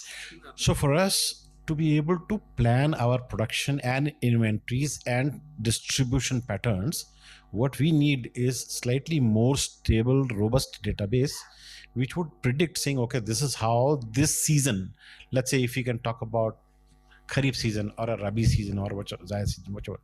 If you can get a seasonal forecast, though for agri inputs, much of the products also get imported. So we have to plan almost 180 days in advance. So we have to import from wherever we have to. So, but this window based the only applications. season that you can distinctively has a signal reliable signal is monsoon. Summer 15 days, winter 15-20 days. I can give you a 6-month rolling forecast, will keep on changing, but I should also be honest with you about the fidelity of it. In my experience, and that too, I'm being very clear with you. In monsoon, बारिश on an India scale अच्छी होगी खराब होगी January, clear. Okay, ठीक है. That doesn't help really, because I mean all over India wala jo system hai na, we now need to understand that we need to break it down to region or maybe go micro. Then on a monthly basis, which part of the country, which state is going to be affected by excess rainfall or deficit rainfall, start becomes clear on that window, which should be revised every week on a monthly basis. Okay, September may, till mid-September, you can see which way this is going to swing. Okay. Beyond that, the other thing you could do is, basically do a correlation analysis with, say, if you were to divide the last 23 years into 5 different buckets, average out your temperature, temperature, humidity, and rainfall. See what is the correlation with your material movement and usage pattern, and see if there is. See, a lot of times you are observing a pattern far more minutely than I am, because I am just looking at data. You're actually looking at movement of stock. Okay, if there is a pattern, and if a lot of patterns persist for no reason. If January, and maybe we have not noticed that maybe the average temperature of January has gone up by 2 to 3 degrees Celsius, because we look at precipitation, January ka temperature they gone by, because winters are not as intense as it used to be, but it might have a direct impact on a pest in Central India or South India, because it is becoming warmer. 40 degrees Celsius temperature January में चला जाता है तमिलनाडु वगैरह में. Then that is a correlation analysis that we could do, but then that is an R&D project. Will it be? Does it lend itself to predictability? Maybe. I'll tell you how. When Yogesh is saying that Central India routinely is going to 50 degrees Celsius over last 3 to 4 years, so there's a good chance that in summer, we do not know how many days this will happen, but the fact is that the maximum average temperature has definitely gone up in that geography. So that is how you kind of tweak it. So like research also asking, from a long-term perspective, can we build patterns? What is happening in 2023, 24, 25, 26, 27, like we saw dry August. So are we going to see July, August, September? इसका कोई pattern ही नहीं है monsoon में. Why I'm saying this is when I got into this business of looking at the monsoon very closely, our first monsoon forecast was 2012. The understanding was monsoon is 16% of the total rainfall is in June, 33% is in July, 29% is in August, and 17% is in September, or vice versa. 16, 17, September and June are similar months, and the maximum variability you get in a normal monsoon year is 20% on a monthly basis. 20% ऊपर 20% नीचे हो सकता है. These days, last 2 Septembers are 50% plus. August 2021 was minus 24%, one of the worst Augusts in history of monsoons in a La Nina year in which you're supposed to get a good rainfall. But September went to plus 55%, it has gone up. So those kind of swings are only 1 month in advance you can figure out. Okay, is it a regular pattern? I don't know. Nobody knows. See, do not trust academic papers based on monsoon that are published in Nature में ये छाप दे वो छाप दे, वो सब गलत है. मैं झेल चुका हूँ, ठीक है. What people are not saying is कि मुझे नहीं पता. AI is not the नहीं. Our Earth systems, our coupled land ocean systems are very poorly understood. We have spent far more money mapping the moon than sensing weather in the world. We don't sense the oceans at all. Oceans have to be sensed at multiple levels over years. The only organization that senses the ocean is United States Navy, and it's a state secret. I've seen that infrastructure because thermocline and movement of currents and all. But otherwise, these things are not well understood. India में observatories तो हमारे आने के बाद बढ़ी हैं. पहले कितनी थी? 100. When 120 in 2011, not too far back, there were only 120. We took it to 6,000. Today, IMD is at 5,000. They're private companies. There are almost 15,000, 15, 20, 18,000 observatories, which has now been consolidated by the government. So it's time लगेगा. Yeah. See, the weather in itself is a very complex thing, and as Jatin said that why it has taken even organization like IMD to not been able to exactly accurately predict monsoon also. So it's very difficult. It's a very complex system, and on top of it, now the climate is changing and it has become much more unpredictable. So that option is almost not Monsoon viable. on a dry wet is relatively easy. Yeah, On but a- not exactly, and that too on a regional On scale. a monthly variability is tough. Huh. Huh. Huh. Huh. खराब होगा. हाँ. Now I'm just wondering what's happening at IMD because most of the time sir you IMD और मेरा forecast same है. उनका 96 है, मेरा 94 है. They are the lowest possible normal. Understand? They are a government organization. If in an election year they say there's a probability of drought, no, go back 2 years. Election year छोड़ दो, पीछे चले जाओ वहाँ तो पे देख 2 लो. साल से आप last drought was 2015. Drought नहीं है, ये drought नहीं है. See what's happening is we talked about March Long heat. spell, drought We spell. talked about March April heat, the बिल्कुल. terminal heat. हाँ. We're talking about these sudden downpours. August, driest August in 100 years, right? So these factors do not get captured when you forecast the monsoon. So that's what we guys look at when we plan our inventories. So we're saying, okay. So when June, July, that's what I'm saying, and take it as a rule of thumb. June, July, August, September का averaging आसान है, relatively आसान है. El Nino, La Nina है. Monsoon में दो ही चीजें, तीन चीजें, enso neutral, La Nina and El Nino. I have got monsoon forecast wrong because I tried to get out of this pattern. Okay. El Nino means that it's going to be relatively dry. La Nina means that it should be normal or above normal. Enso neutral means there's 60% chance of normal. Okay. Statistically, if I look at ever since we've been building this business, 2012 onwards, 12 was a El Nino year below normal. 13 is a normal 103. 14 is a drought. 15 is a drought. 16 is a La Nina year, it is 96. 17 is a below normal El Nino-ish year, it was a -5. 18 is also El Nino year, it is a -9. 19 is an El Nino year, but it is plus. That is the only exception. 20, 21, 22, all La Nina years, all above normal, 106, 110.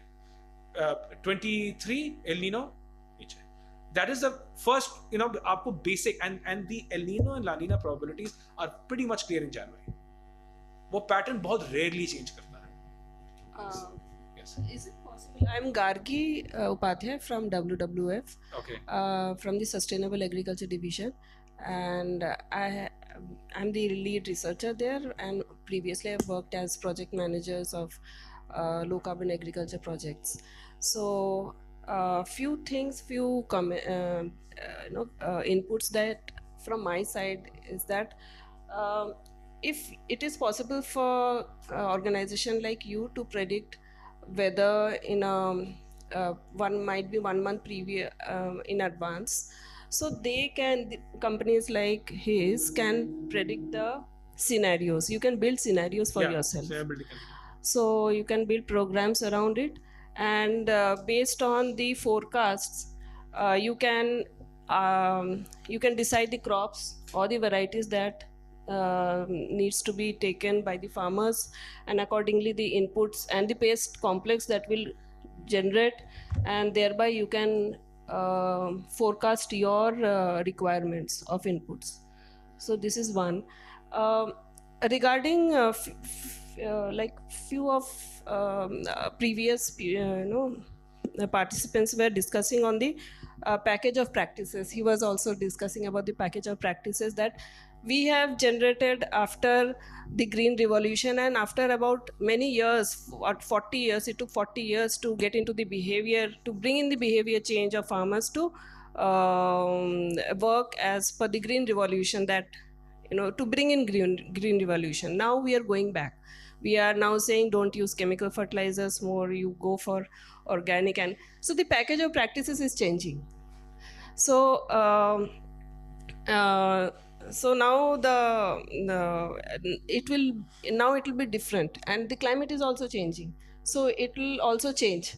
So it has to be changed accordingly, the place, and taking into account the climatic conditions that is very much variable now.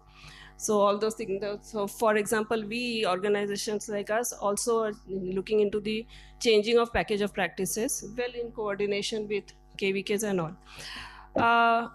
I think the crops and varieties should change, like especially the short duration varieties. I think they will help avoiding the stress conditions also.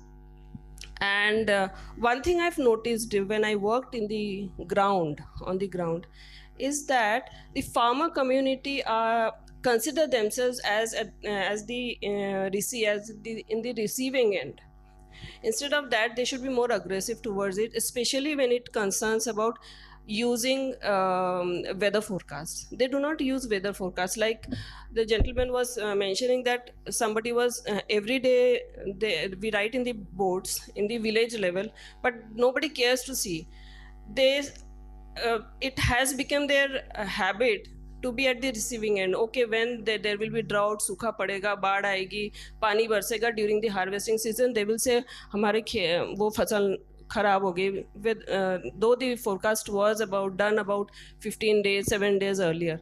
So it has to go down to the behavioral change of the farmers to use these technologies. They are not using the technologies, and here there is a gap between the technologies and the farmer, which I think the extension activities should be strengthened.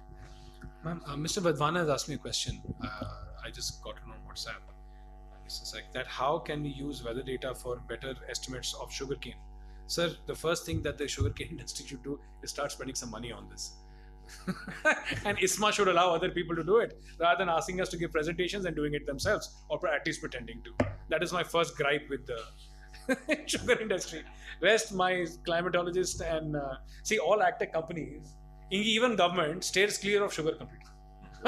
कोई sugar पे नहीं मैं कुछ होने वाला है. जबकि महाराष्ट्र में, they're so powerful and so rich. Name me one agtech innovation that has come out of sugar. Not one. There must be, sugar industry needs to open up.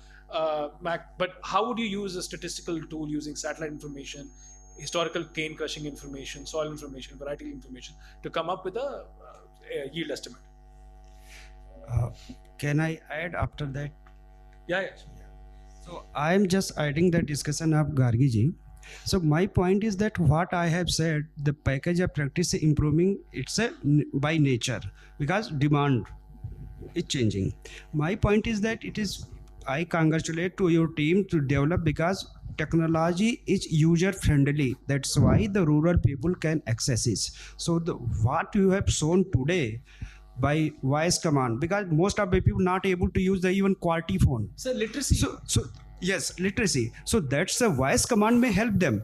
My question is that due to climate variable fear showing by the insurance company and taking the money for insurance to crop failure, you will get something, and actually they are not getting. What my objective is to how to safeguard the production rather than fearing them putting the insurance incentivization. So bring the technology, reachability, affordability, and with user friendly. So marginal farmer can use that information like package of practice. We have educated them. Similarly, weather understanding, as Gargi said, weather forecast is negligible in the rural area. So how to make them user friendly, that weather is a part of your package of practice. Yeah.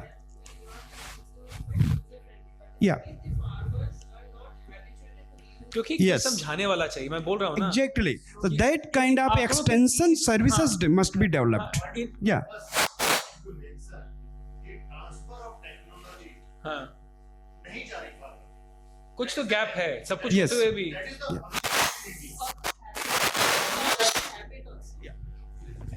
I think agri input companies have a role to play there. Sir, KVK, हर जगह है. Industries are there. For years. Departments are there. There are 750 KVKs in India. That's also underpenetrated. Very underpenetrated. What is the ultimate? Whatever information you are having, not getting transferred to the farmer. Sir, there's a gentleman who wanted to ask a question. So this side as well. Sorry. I think I'm invisible. So thank you very much. First of all, I would like I have to introduce myself. I'm Dr. Majumdar from Crop Care Federation of India. and I've been in the field of agriculture for last 50 years or so. So I shall talk from that angle before I come to the forecasting. But first of all, I would like to congratulate all the speakers there for the excellent presentations. We learned quite a lot. I would start from a different angle.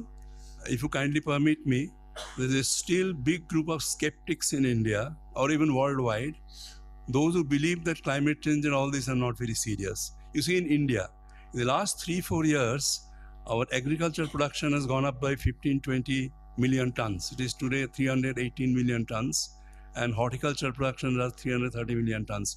Every year it is going by 4-5 million tons, that is average 2 to 2.5%. So this is happening despite the climatic changes. So what I would like to focus and ask also for your opinion, that human activities are supposed to cause all this climate change, most of the climate change. There may be some solar radiation and all that, but those are not as big factors as the human activities.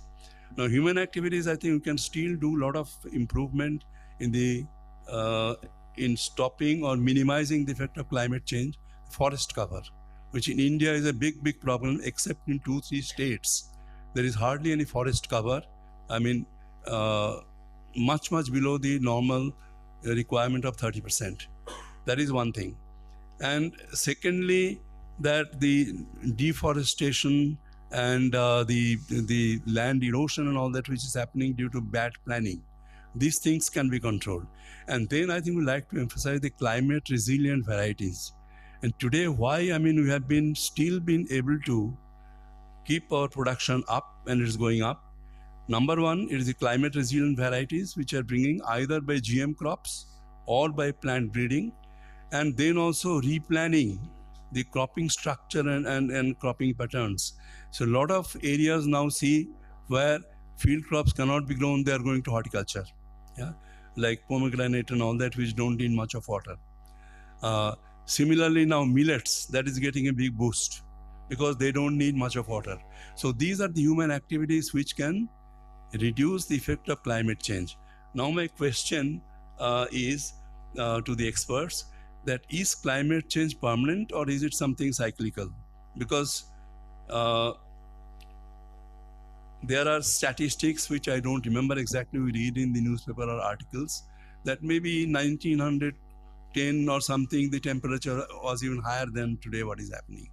And then you see the thing which you don't understand. Initially, we heard that the American satellites picture, they were telling that El Nino will set in June or July, which didn't happen in India. July were the best rains so far. And when July was the warmest month globally, in NCR area, or even I think North India, it was the coolest month, July. So these kind of fluctuations, variations are there. Now the main question which I'd like to come to, that your forecasting and all this is very nice. But as some other colleagues were also emphasizing, that how to take it to the farmers. Because by the time it reaches the farmer, he doesn't have anything. Of course, today, a lot of farmers are having plan A, B, C, and D and all that. If this fails, they will go for this. If that fails, they'll go for that one. But even then, I think what Skymet and such organizations can do, that how to facilitate the forecasting to reach the farmers and the farm advisory service, how we can reach there so that the full benefit can be obtained by the farmers. Sir, if all crop care input people are here, please use my APIs. Integrate my weather forecast into your system, including the voice-enabled API. It will help you a lot. Second, if you want to configure, जैसे समझाना कि exactly क्या होने वाला है, सीसो का किस तरह का पड़ेगा, temperature बढ़ेगा कि नहीं बढ़ेगा, उमस बढ़ेगी कि नहीं बढ़ेगी. We have meteorologists. We've got a team of 7 to 8 meteorologists. आप बात तो करिए, मैं बताता हूँ करना क्या है उसमें. Easiest one, simplest, and that's why we did this. Get into the API, just use my APIs. That's the first one. And if you have doubts, see, the difference between us and weather.com and AccuWeather is, one, we take responsibility if something goes wrong. Two, I can explain the weather also. They are not here. All you'll see is data. Every rainfall regime has a characteristic. For instance, pre-monsoon, you'll have thunderstorms, right? You have amount of rainfall और वो हो जाएगा. जब rainfall regime chalta hai, then it rains longer throughout the day. So it gives you a precipitation pattern is very different. Winter rainfall goes, उसमें lightning वगैरह होती ही नहीं है. Winter rainfall में 5, 10, 15 जो गेहूं के लिए चाहिए होती है, उसका that profile is also very different. So now, if I have to contextualize, for example, if I have a cashew farmer in Kerala who wants to understand, for example, Kerala is going in for drought. I told the disaster management department in May that you're going to struggle this year. Okay. And you're a cashew, and then it goes on a season scale. As opposed to, say, a soybean farmer in MP who's looking, depending on their stage of rainfall, how do I explain? Because the rainfall that you explain to a farmer is in context to an irrigation event. Karu ki nahi karu, kitna karu, and a temperature event. We can really get into the nuts and bolts of it and give very contextual weather information. That's the strength. The other thing you talked about climate change. It is very easy for me as a company that is in climate to say that no, climate change is happening and it is not predictable. The fact is that there are two schools on climate change thought, right? Including in the US, in Earth Institute in Columbia, people saying that climate has been changing on Earth ever since Earth has been there. That is why ice ages happen. Temperatures have gone up, temperatures go down. But and I'm not a scientist, I'm a journalist, okay? I never studied any physics, chemistry, whatever. But as a person in this business who has experienced this, one thing is very clear, you see far more extreme events. So, for instance, the averages of the monsoon have somewhat remained the same, but the number of rainy days has gone down. इसका मतलब क्या है कि सारी बारिश एक साथ हो आती है, ठीक? हाँ, तो number of rainy days अगर distribution is skew हो गया ना. Now, is it climate change? Now, the fact is that if theory is, a scientist is here, that if there is so much ambient heat, both in the oceans and the air, the chemistry has changed. And if it was a short event, and it is consistently across the world, you're seeing this. Okay. The other thing is that, so also one of the misunderstood parts of climate change is that the Earth is warming. Yeah, the Earth warms, but if the Earth warms, then precipitation also goes up. So कहीं Earth warm हो जाएगा, कहीं बारिश बढ़ जाएगी. Tropical area में जहाँ पर ambient moisture है, वहाँ गर्मी होगी, तो rainfall, frequency of rainfall events and the strength of those rainfall events are going to be relatively more. And if it is warming up in the upper latitudes, then they will start experiencing things like mosquitoes, जो पहले होते नहीं थे. If London goes to 40 degrees Celsius consistently for 2 years, and northern France, then then they'll have trouble growing their grape crops. So the context of climate change depends on where you are and what kind of things that you start experiencing. The problem is that a lot of the climate change narrative is Western, although the maximum experience of dealing with this animal is in this country. And we've been seeing this for 25. Climate change happened in India 25, 30 years ago. I'll give an example. People talk. Memories are so short. 26 July 2005, Mumbai got 1,000 millimeters of rainfall in 3 hours because there was a superstorm that was built. Could not have happened if the chemistry would not have changed. People have forgotten that already. 1,000 people died on that. 2006, almost 20 years ago.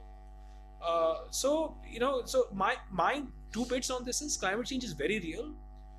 The problem is that people look at climate change as a Hollywood event. We will all die. I think we will all adapt. But the poor will be very sadly hit.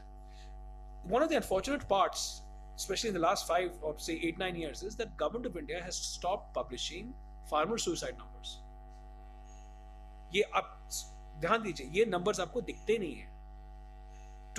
The weather-based crop insurance scheme, the coming of the Congress government in 2009 was because of the 2009 drought. Because people have forgotten Andhra, Telangana, and then Maharashtra used to have rash of farmer suicides, and all of that was related to drought. Now you're telling me that because after 2000, 2, 4, 9, 12, 14, 15 are all drought years. Between the year 1900 and 2000, there was on an average 1 drought per decade. Between 2002 to 2023, there have been 10 droughts. About 10 droughts in 3 below normal years. Fluctuation देखिए कितना हो गया. And we are not, so the context of how we look at climate change should be about the monsoon, should be about agricultural production, should be about reducing rural distress. Yeah, and then we have to create also a lot of irrigation facilities, yeah. And because the plans we see, I live in Gurgaon, there are a lot of plans of the rainwater harvesting. Now, structures were all made, but they all got obsolete now because nobody maintains them. That is one big problem because a lot of rain we cannot harvest, and this flows back without rain. I saw one topic here which has not been touched so far. I think where your forecasting will be extremely important. That is the precision agriculture. Yes. Where you can reduce everything, whether it is irrigation, whether it is pesticides use, fertilizer, everything we can, and their forecasting will play, I think, big role. And if you can say something on that, I think because Sir, that topic has not yet been touched. It's, as I said, download the app. Precision at the grid level is very good. If I'm giving you a quantum of rainfall, it says 1 mm, 5 mm, 20 mm, 50 mm. Start using that. Precision can become better if there is an observatory there also. And if you're trying to, so basic parameters: temperature, wind speed, wind direction, humidity, rainfall. If you want, you can put in soil moisture also. If you want, you can put in solar radiation also. And then when you build that series of data over 6 or 9 seasons, your forecast will get starting even better calibrated for what you're looking for. The key problem as a company I face is that the American weather companies have made it seem that weather data is free. And yet everybody is struggling with it. To make it better, it's going to cost money that people are not going to pay for because they think it is free. And you're perpetually locked in this loop. If I improve weather forecast, it is going to be incrementally better. मैं ये नहीं बता सकता कि 2025 में क्या बारिश होगी, जिसके शायद आप पैसे देते हैं, पर मैं ये बता सकता हूं कि if you're looking at a farm in MP and if it is in Sagar and if you're tracking a certain crop, then I can tell you this is the kind of weather that will come. It will behave in such a way for your crop. You could have a pest incidence, it might be beneficial to the crop or whatever. But then somebody has to pay for that knowledge. Not everything can be AI/ML'd and not everything can be. Mathematical quantities can be generated by a computer. Contextual information can only be generated by a human being. I still believe it.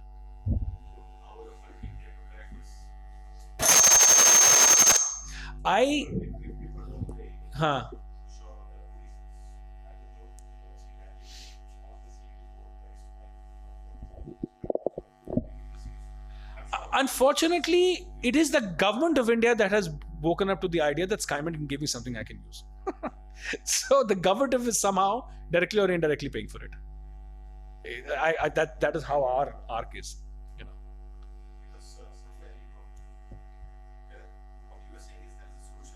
100%.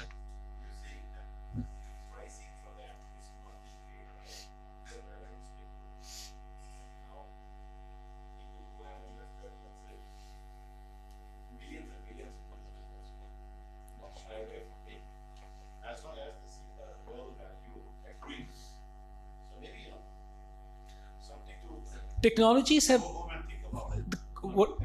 contextual technologies have only gotten better. In the beginning I said, most of the things at some point were area based, have only really gotten better. One, because there's 4G everywhere, so you can reach.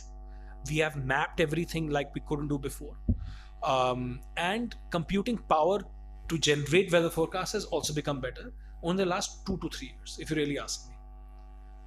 I was somewhat shy before that. Now and also we have made so many mistakes in the last 10 years that मुझे पता है क्या चलता है क्या नहीं चलता. We started too young actually, if you really ask me, and there was nobody to teach us. So now is the time that, for example, and we want to. That's why we wanted to have this session. Is, for example, we worked with IFCO 5, 7, 8 years ago when they had to move rakes for fertilizers, and they said, "Can you tell me?" I tried, but I failed. I could again tell at a national monsoon level, but मुझे अगर racks move करने हैं जहाँ बारिश है बाहर नहीं है, पर अब मैं 1 महीने के फोरकास्ट में कर सकता हूँ. 1 महीने का फोरकास्ट 2 साल पहले होता ही नहीं था. होता था तो गलत होता था. अच्छा, वो गलती देख के सीख गया कि कब चलता है कब नहीं चलता है. So all of those things kind of worked. One challenge I see in monetization of data in general, not necessarily weather data, कि वो that equation between cost benefit is not straightforward. It takes time. Right? If you're paying $1, are you saving $3 or are you saving more $3 more? So I think it's a matter of time, and I don't think that's only Skymet can do it. I think we have to come together and build a case. Absolutely. We need to understand the business, I'll tell you what happens. Now, आपने weather forecast दिया, किसी ने किसी analyst को दे दिया, sir आपके weather forecast में तो 100% का एरर है। मतलब क्या है इसका? आपने 20 mm दिया और 40 mm हो गया। यार ये मीटियोलॉजी में एरर नहीं होता है, ये कैटेगरी होती है। And before you could even use it, ये तो गलत है। So that's why I said contextualise it. आप अपने बिजनेस ऑपरेशन का इंपैक्ट बताओ ना, आप ढूंढ क्या रहे हो, तो मैं बताऊंगा कि ये इस लाइन पे बैठेगा। Yes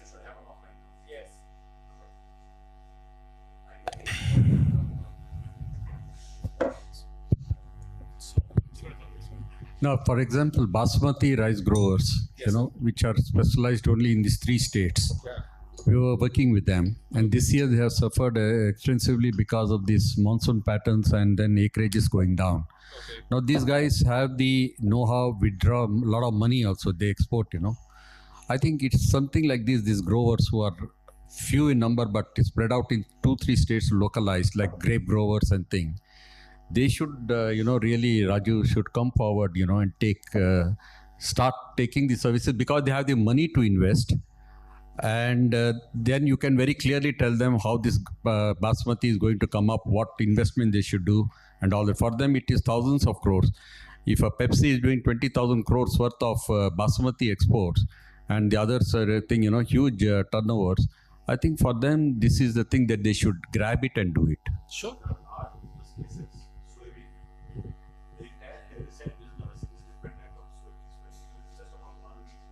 Exactly.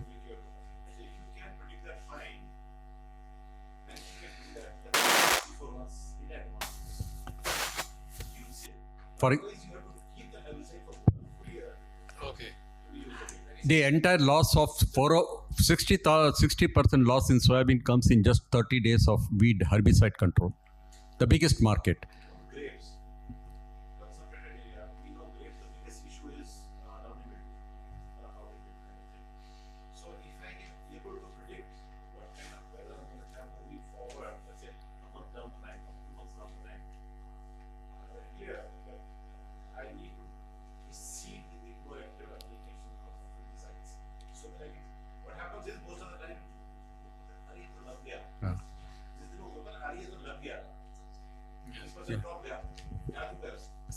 September to, as he rightly says, September, October, maximum November, if there is early morning dew and droplets of water, downy mildew is a sure shot.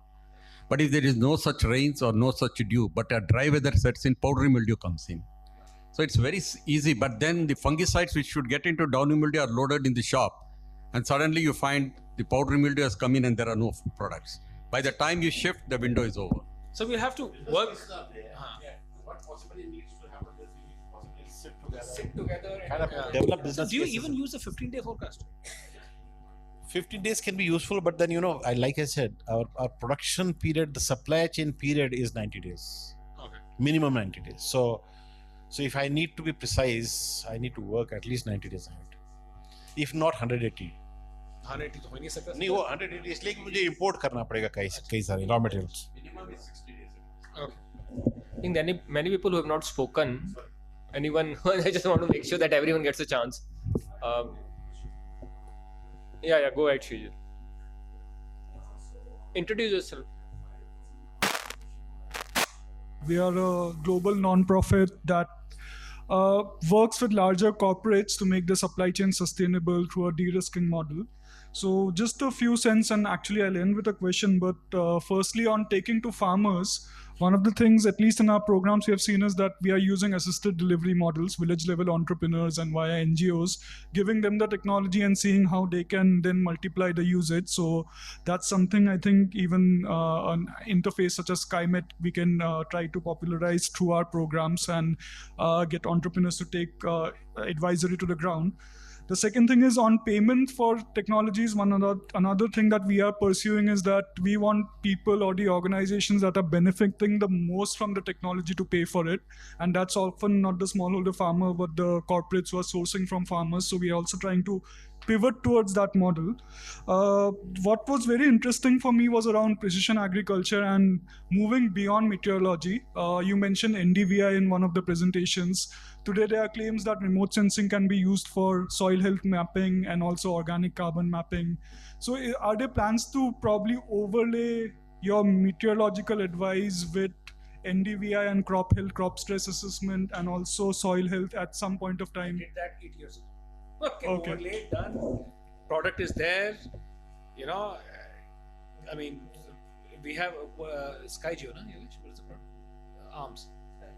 Skygeo, where it's some of that is free of cost. As I said, I haven't talked about remote sensing and all, but you know, we have maps, we have crop, soil carbon, you name it. You can map it, you can control it, you can navigate to it. Not a problem. And is uptake a challenge then? Like, what is the Well, the preventing biggest up- user is Bharat Sarkar again. Okay. See, the problem is, I'll tell you, the government can pay a price for it. For example, I'll give you an MNCFC contract, that is the central government agency that is doing it, is going to pay you 2 to 3 crores to do this. You know, so our mind's obviously tuned to that kind of revenue there. If I work for you, see that the problem is an enterprise level, the billing has to be worth. Again, it's about, you know, I can invest some money, create a product, but to really get into the meat of it, my costs need to be covered. And the problem is that when it becomes either so small that you don't want to even try doing it because, and it takes a time before it actually, I'll tell you, for example, banana plantation, right? To map the banana plantation, to fly a drone on it, to have a satellite image and put it on it, no matter how much automation you do, costs money and time. But the only people willing to pay for it were insurance companies, because when something happens, people will say that the whole banana plantation got destroyed. The fact is it has not. Now, how do you get an evidence level to save a couple of lakhs of claims? So there is the business case for it. So the economics has to be worthwhile. I'm saying this because a lot of people get into this. When the economics is not worthwhile, you spend years doing it and nothing comes out of it. And I'm seeing this repeatedly in the remote sensing side. People will jump at it because in India, there is every nook and corner, there's a remote sensing company these days. But it's tough to get actionable inputs until you pay for it. Got it. And just to follow up, so is the scale also going to improve economics? Like if you have a very large... It will, see, it is like everything in agriculture, huge scale, virtually impossible to monetize. Hemendra is sitting right next to me. Scale is not the problem in agriculture. Getting the money for that service, especially data. See, I as an entrepreneur have worked on two sides. I have worked on fintech because I'm a promoter of another company called Gram Coverage Rural Insurance Brokerage, which does everything from cow to parametric insurance. I have worked on the data side, which are probably the most difficult sides to create a transaction that is worthwhile, that works.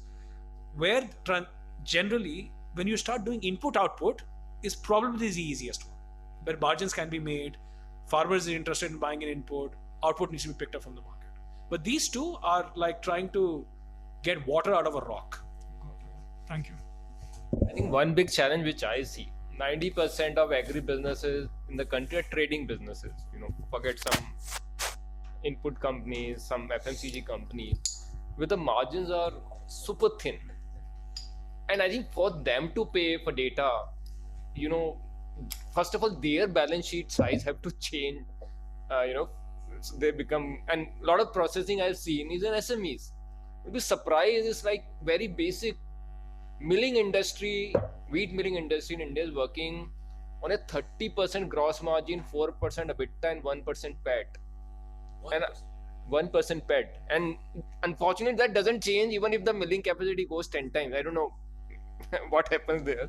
But I think that is the challenge in agriculture, to make money, especially for startups, and that too in data, is hell lot of a challenge. And that's where I think IDHs of the world and multilabs and foundation, I think they need to put a lot of catalytic capital so that there's early adoption and they see the value. I think there's somewhere. Yeah, sorry.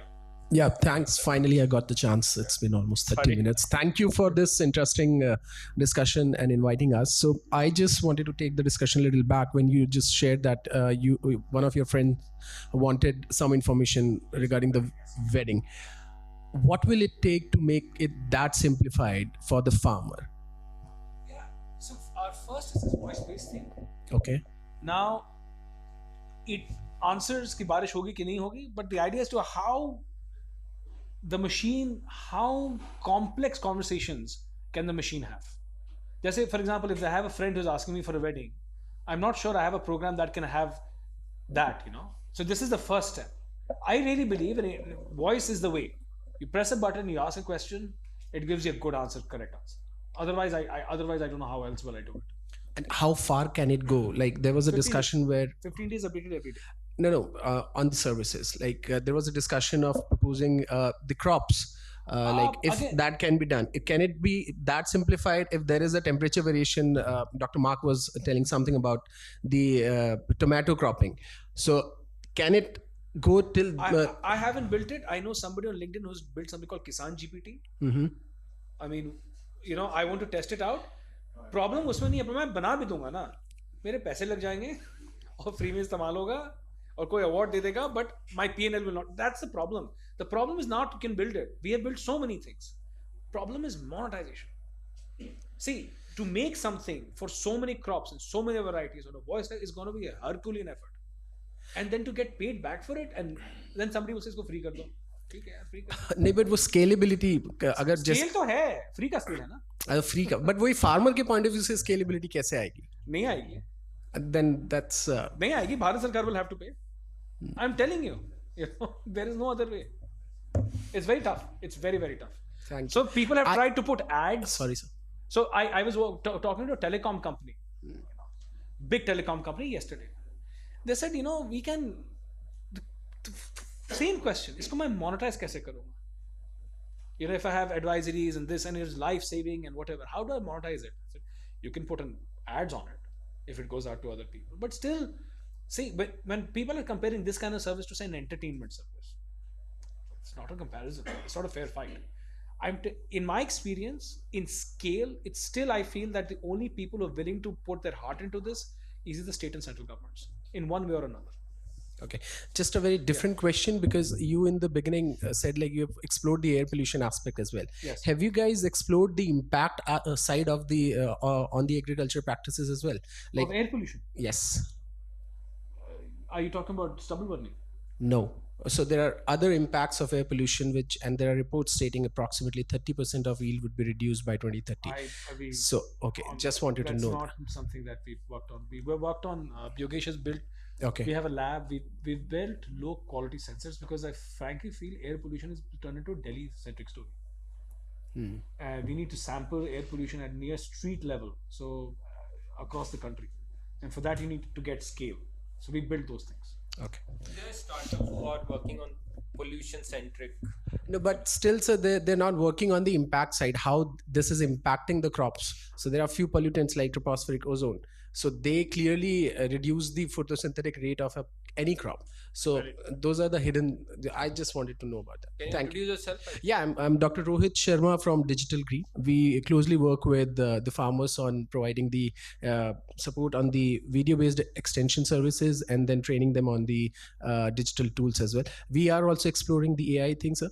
And vis-a-vis also exploring what the gentleman in the beginning, Mr. Umang said, how we can get back to the carbon market from the field. So yeah, thank you. Yeah, one question. In the front. Maybe. Hello, hi. This is I'm Ravi Chandra from UNDP, and definitely I'm a novice here, but UNDP is doing something. So in response to IDH's response, I think Digital Green also, like we have created something called data in climate resilient agriculture. Few may be aware of it also, but it doesn't work at the farmer level. Farmers are not audience for that. It's for the policymakers. It talks about a long-term trend. Basically created data pipelines on 20-30 parameters, the things that we're talking about, soil carbon, moisture, and crop stress, crop types, etc., all those things. And definitely it's a very costly, like Jatin is saying that state and central government should do it. So they should do it. I think they're the only people who they are the only people do it. So the thing is that we are doing it. So yeah, you can see on the, like, if somebody can put the link also, so it can be visualized. We have done it for Telangana first. Telangana government appreciated it and they are using it for their own policy making decisions, etc. And we are doing it for 6 more states. So right now these are in the beta phase, but the idea is that based on various indicators, the platform process the data and give you a visualization that which area is more climate resilient, which area is less climate resilient, where the investment should be directed. And it has multiple use cases: early drought warning system, flood system, credit related decisions. So NABARD, etc. are interested in that. Government of India is also interested in that, so we are working with them. Definitely the portal will go to them only. Well, that is the purpose of creating this, and this is work in progress for 2 to 3 years, and it takes definitely cost. The average cost that we are building for each state and researching one parameter is around $50,000 kind of thing. So that is the kind of per parameter cost and per state cost we are incurring to create. Open source? It's open source. It's a digital public good, certified digital public good, and definitely like as a corporate players can also benefit from it to see how certain area is benefiting over long term. You get it graph also, you get the data also, month wise, day wise data. So all those visualization is there. It's very user friendly, and all citations, and you can go backward clicking on links where is the original parent or either NASA or European Space Agency or other things. So the technical partner for this? technical partner like UNDP is there, like UNDP data scientists are guiding it basically, but the vendor is Mistio. The co-founder of Satsor, one of the has branched out and Mistio, so they are doing it. But definitely the idea is that we want to scale it also and learn it more, like how these things can be created, and it's a heavy resource like consumption kind of thing. So we are also looking for partners to how to build it for India actually, and definitely it's a public good and it will remain a digital public good and a open source platform for it. So I think ideas should explore it for you basically. Yeah, Dikra. Yeah. So you may have seen it, and you can explore version 2 and put the state: Jharkhand, Odisha, Uttarakhand, Maharashtra, Kerala, Gujarat, and we'll be building for UP also. So we are trying to add, and when the resources are there, it's a ongoing effort that we are trying to do. So all of us can check Dikra, DICRA .undp.org.in/version 2 and then put the name of state / so but at least you put Dikra, it will come. DICRA UNDP. Yeah, it will come. Yeah. Hi, my name is Ankur Jain and I come from a company called Olam Agri, and I largely head the pulses business there. So I'll rather touch upon the facts post-harvest and marketing linkage facts, which wherein I think weather eventually plays a very important role. So I think conventionally we have seen the crop estimation and yield estimation as a very core challenge, because in some of the large crops like wheat and rice, we have seen them solving by remote sensing. But in the small crops like mung beans, pigeon peas, which are largely scattered and which are present in multiple states, how do you think that the technology can eventually help us in getting the proper yield estimations and the crop estimations? You need to spend money on it. So I'll tell you why. No, hold on. So Jatin, so basically, I think we as corporates, we have been spending a lot of money every year by collaborating with multiple companies. So we have collaborated with almost 8 to 10 different companies. I think experienced many of the companies in India. Okay. And spent money with every crop season. But unfortunately, the challenge is that the yield estimation in reality is way far. So we can clearly see the... I think Mac and Yogesh are here. I think from what I understand, the problem is you need to spend money, or we need to spend money on GTs, ground truthing, which becomes at some level, if you want the precision that you want, is going to cost significant amount. That's where the trade-off happens, right? You want to talk about it, Yogesh? If you want to do minor crops? So I'll give you an example also. We work in Madhya Pradesh and Chhattisgarh primarily to the bank, okay, like the classification and all. So our GT points where we actively done crop cutting experiments in 2016-17. Okay, so obviously we will not spend from my pocket to collect a GT because nobody is paying for the ultimate result. So what we did initially that ki collected a GT when someone has asked us to a crop cutting experiment. My classification and rest every results were fantastic for 2018-19. Okay, we took it granted that the same pattern should have continued in 2020-2021. Okay, and with the same GT points, we tried to do a classification, tracking, and again on the yield part. Okay, and for us, most of the things are not there. Okay, the pattern is changing. Okay, I need to, and then I think we recently only had an internal discussion that it seems that there are a lot of changes on the agricultural practices also happening. People are shifting also. Okay, and your GT points has to be there continuously, irrespective of that. So as a company, historically, we thought ki we should partner with the organization. Like I have a platform. Okay, if you have people on the ground, they should collect, give it to us. Your cost of total like output should be much lesser. Okay, like that's why we started discussing with insurance companies, started discussing some agri businesses. You have people on ground. This is a mobile application. Just click a picture, just see, tell me what is the crop. We'll give a better output onto this. So what Jatin was saying is GT is something like if the ground data itself is not correct, even though technology is there, your output will be bad. And also, again, for example, if you ideally, I'll tell you the problem. The Sentinel, everybody uses Sentinel-1, Sentinel-2 data was 5-meter resolution, right? 10-meter, which needs to be calibrated because it is free.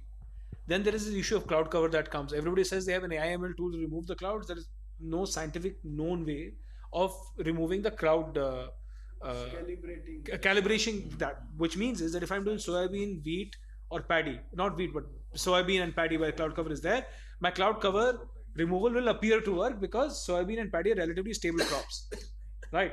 But if I'm doing minor crop, then my cloud cover will go haywire. I'm telling you. Okay, that means I need to do drone. Your cost is going up again. Drone has a limited amount of area that it will cover. So it is again a problem that needs to be tackled in pieces. So rather than doing pigeon pea over the country, you take a high risk pigeon pea area, geographical concentration, and build an algorithm over seasons, right? You do GT, you do drone, you use planet data, and then you get it right. And then you sustain this effort 4 to 5 years over different geographies, with 1 or 2 people. And then you'll see it that then the model will automatically calibrate. If you change partners, and also what happens is because the input cost of meteorological data, satellite imagery is free, Sentinel-1, Sentinel-2 data is free, ground, every remote sensing company cuts costs by not doing ground truth thing because getting good ground truth is also tricky because you have to send guys onto the field, not on the highway. The deeper you send, the more expensive it becomes.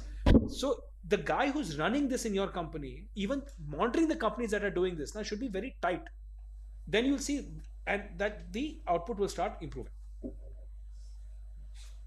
Because usually in the minor crops, that's a big larger issue these days. Pardon? In the minor crops and in some specific risky areas, it's becomes a very big challenge these days because last year also we have seen a very wherein the accuracies was very good for pigeon peas in states like Karnataka and Maharashtra, and overall the yield was disastrous there in both the states. And even when we visited the farms and we checked with multiple companies, and eventually there was no specific reason which was really found out by them and even by the agriculture departments there. But the result was there was a yield estimation of about -40 to -45%.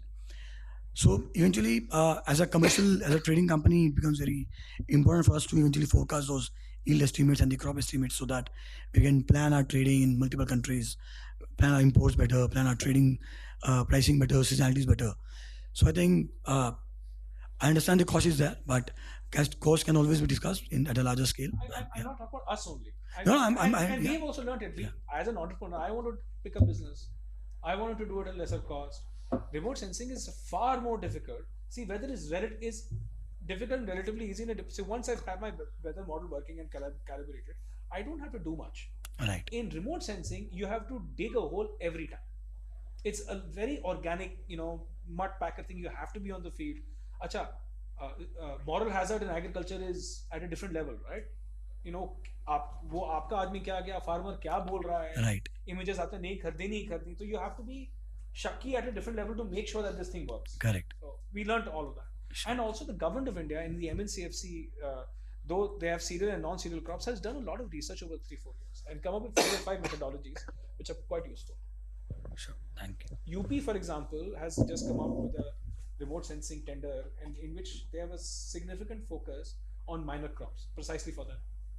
20 crops they're covering now. Huh? Total 20 crops, 75 districts, 15 the frequency. Again, a tendering system has destroyed the cost. I know nothing is going to come out of it. Yeah. So we are toward the end of the discussion. There are some voices. Anyone want to voice? I see Kamlendraji from NEFED, Kamal sir from Dhanuka. Any remarks from your side? Wonderful discussions and we really enjoyed a lot. Very informative. I I think the industry, especially the crop protection industry, which I represent, and the other agri input industry also would be greatly benefited if we have the data before us for prediction of the rain, which is very, very vital, and especially in the rain-fed areas, not in the irrigated areas. The discussions were very fruitful. I did not participate much on asking many questions because I thought many more people are asking, but yes, hailstorm prediction is very, very important in case if it can. हो ही नहीं सकता नहीं हो सकता नहीं हो सकता छोड़ दीजिए हेयरस्टॉर्म रियल टाइम में सीजनल बेसिस पे हो सकता है जनवरी फरवरी में जब बारिश होगी नॉर्थ इंडिया में तब हेयरस्टॉर्म का प्रोबेबिलिटी है और I think, we don't have unfortunately we don't have radar data available on our website. The IMD gives us a radar image. If you have radar data उसमें real time में you can see hail formation जो US के next rad में दिखता है यानी Complaint. I came with a learning perspective here, and I found the session quite useful. I represent NAFED and in the past have been associated with various government agencies, including FCI and Government of India. What you said actually is really correct. The tendering system, the last remark that you made about the UP government, actually, I think there are real challenges with the government, particularly in the procurement system, actually. And the system that you talked about, there have been systems in the government, like there has been an effort made through a portal that was made farmer.gov.in. It was a very good system. But unlike Mr. Jatin continuing in the Skymet for 25 years or so, there are challenges in the government that the person changes and the policies change, actually. So that is also a drawback with the government system. And I think with the good system that they have done is collaborating with the companies like Skymet and the likes of that. So and like in the PPP mod, actually, I think that's the way forward actually for the government. And yeah, and that's I think that will take the things forward. Actually, I'm optimistic about that. It has taken that much of time to change that mindset. I'm amazed. See, when Chandrayaan goes and lands, the chain effect of, especially, and again, this is in pro, especially this government, was the government can't do everything on its own. And private companies have a role to play in hardcore defense, space, meteorology. I have been kept out of discussions. I have been, as my company, especially on the meteorological side, for donkey years.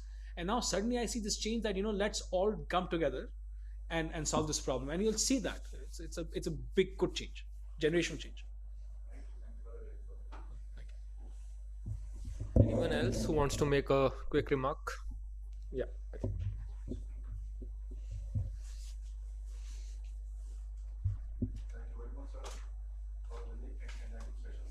We have missed out basically on the end user, which is the farmer. My impression is over the years, which I think you'll also agree, that the knowledge base of farmer has definitely increased. We cannot keep the same perception of farmer not being educated, not looking at the label, not looking at the expiry. So I personally feel that when you're talking about educating the farmer, at every forum the point is he's a small fellow, is not knowledgeable, he does not know how to use packaging practices. I think that perception from the right here should be removed totally. That's number one. Number two, today he has his family, his children, whatever, who are all educated, and he's been able to use the best of the practices. Our association, which is CCFI, we represent all people dealing into agri inputs like fertilizers, seeds, pesticides, farm machinery, water, etc. And I personally feel that we should be able to use this instrument, which I think in my previous company we had interaction with. I was with Dhanuka earlier, and we had some interaction with Skymet. And I think all those corporates which are big in nature can possibly spend that kind of money to use this.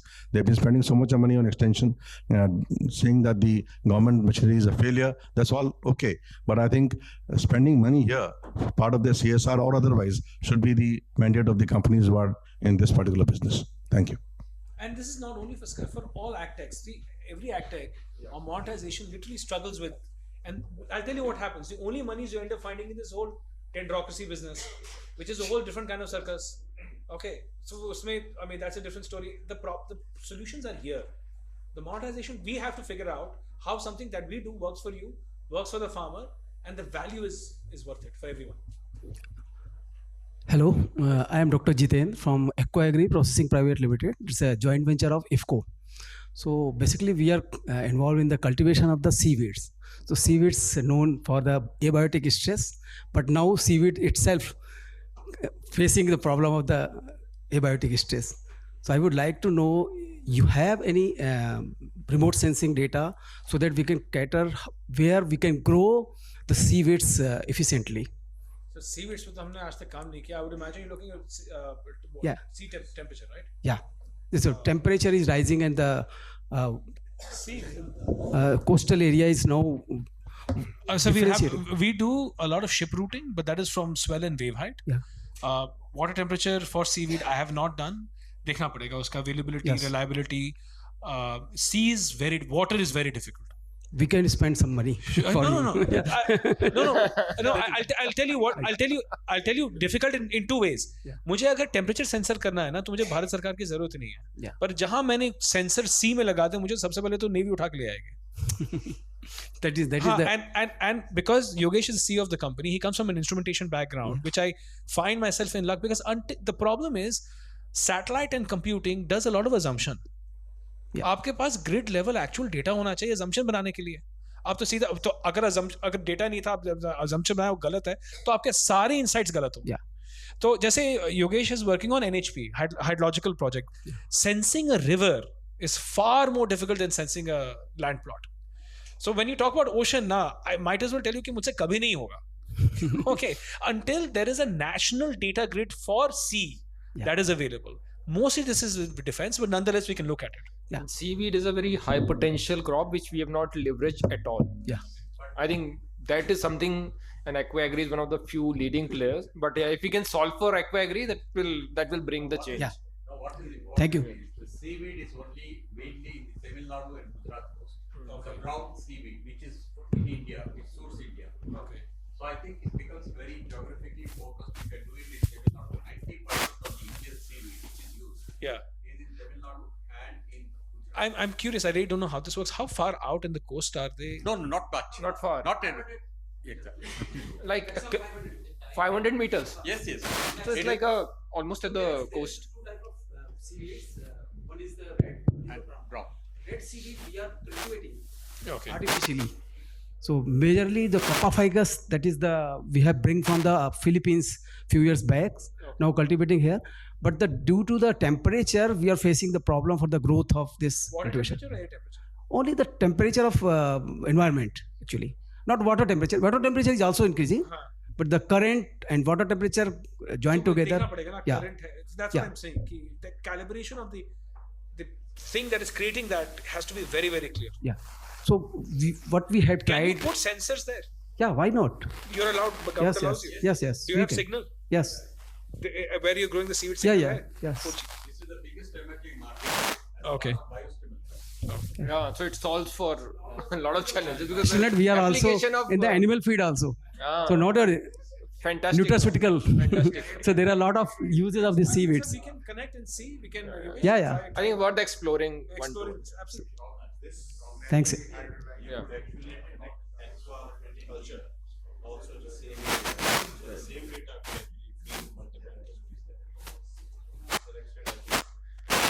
Good. Shall we close now? Or Any more? Sorry. Anyone else? Any more questions? Thank you, sir. Thank you, Mr. Mathur. Thank you for coming. It was a good discussion. And, we've been working, at least looks like my lifetime is going to be dedicated to this. So happy to share any of the input solutions, even if they're not mine, to help folks out. I'm India's first agri-tech investee. So there is a little level of experience on what works, what does not work, and most important, what seems to work but will not work. That I can tell you right away. So Thank you. Thank you, everyone, and thanks to Skymet team, and congratulations on that 20th anniversary, which I was not aware of. So well done. Thank you very much. Thank you.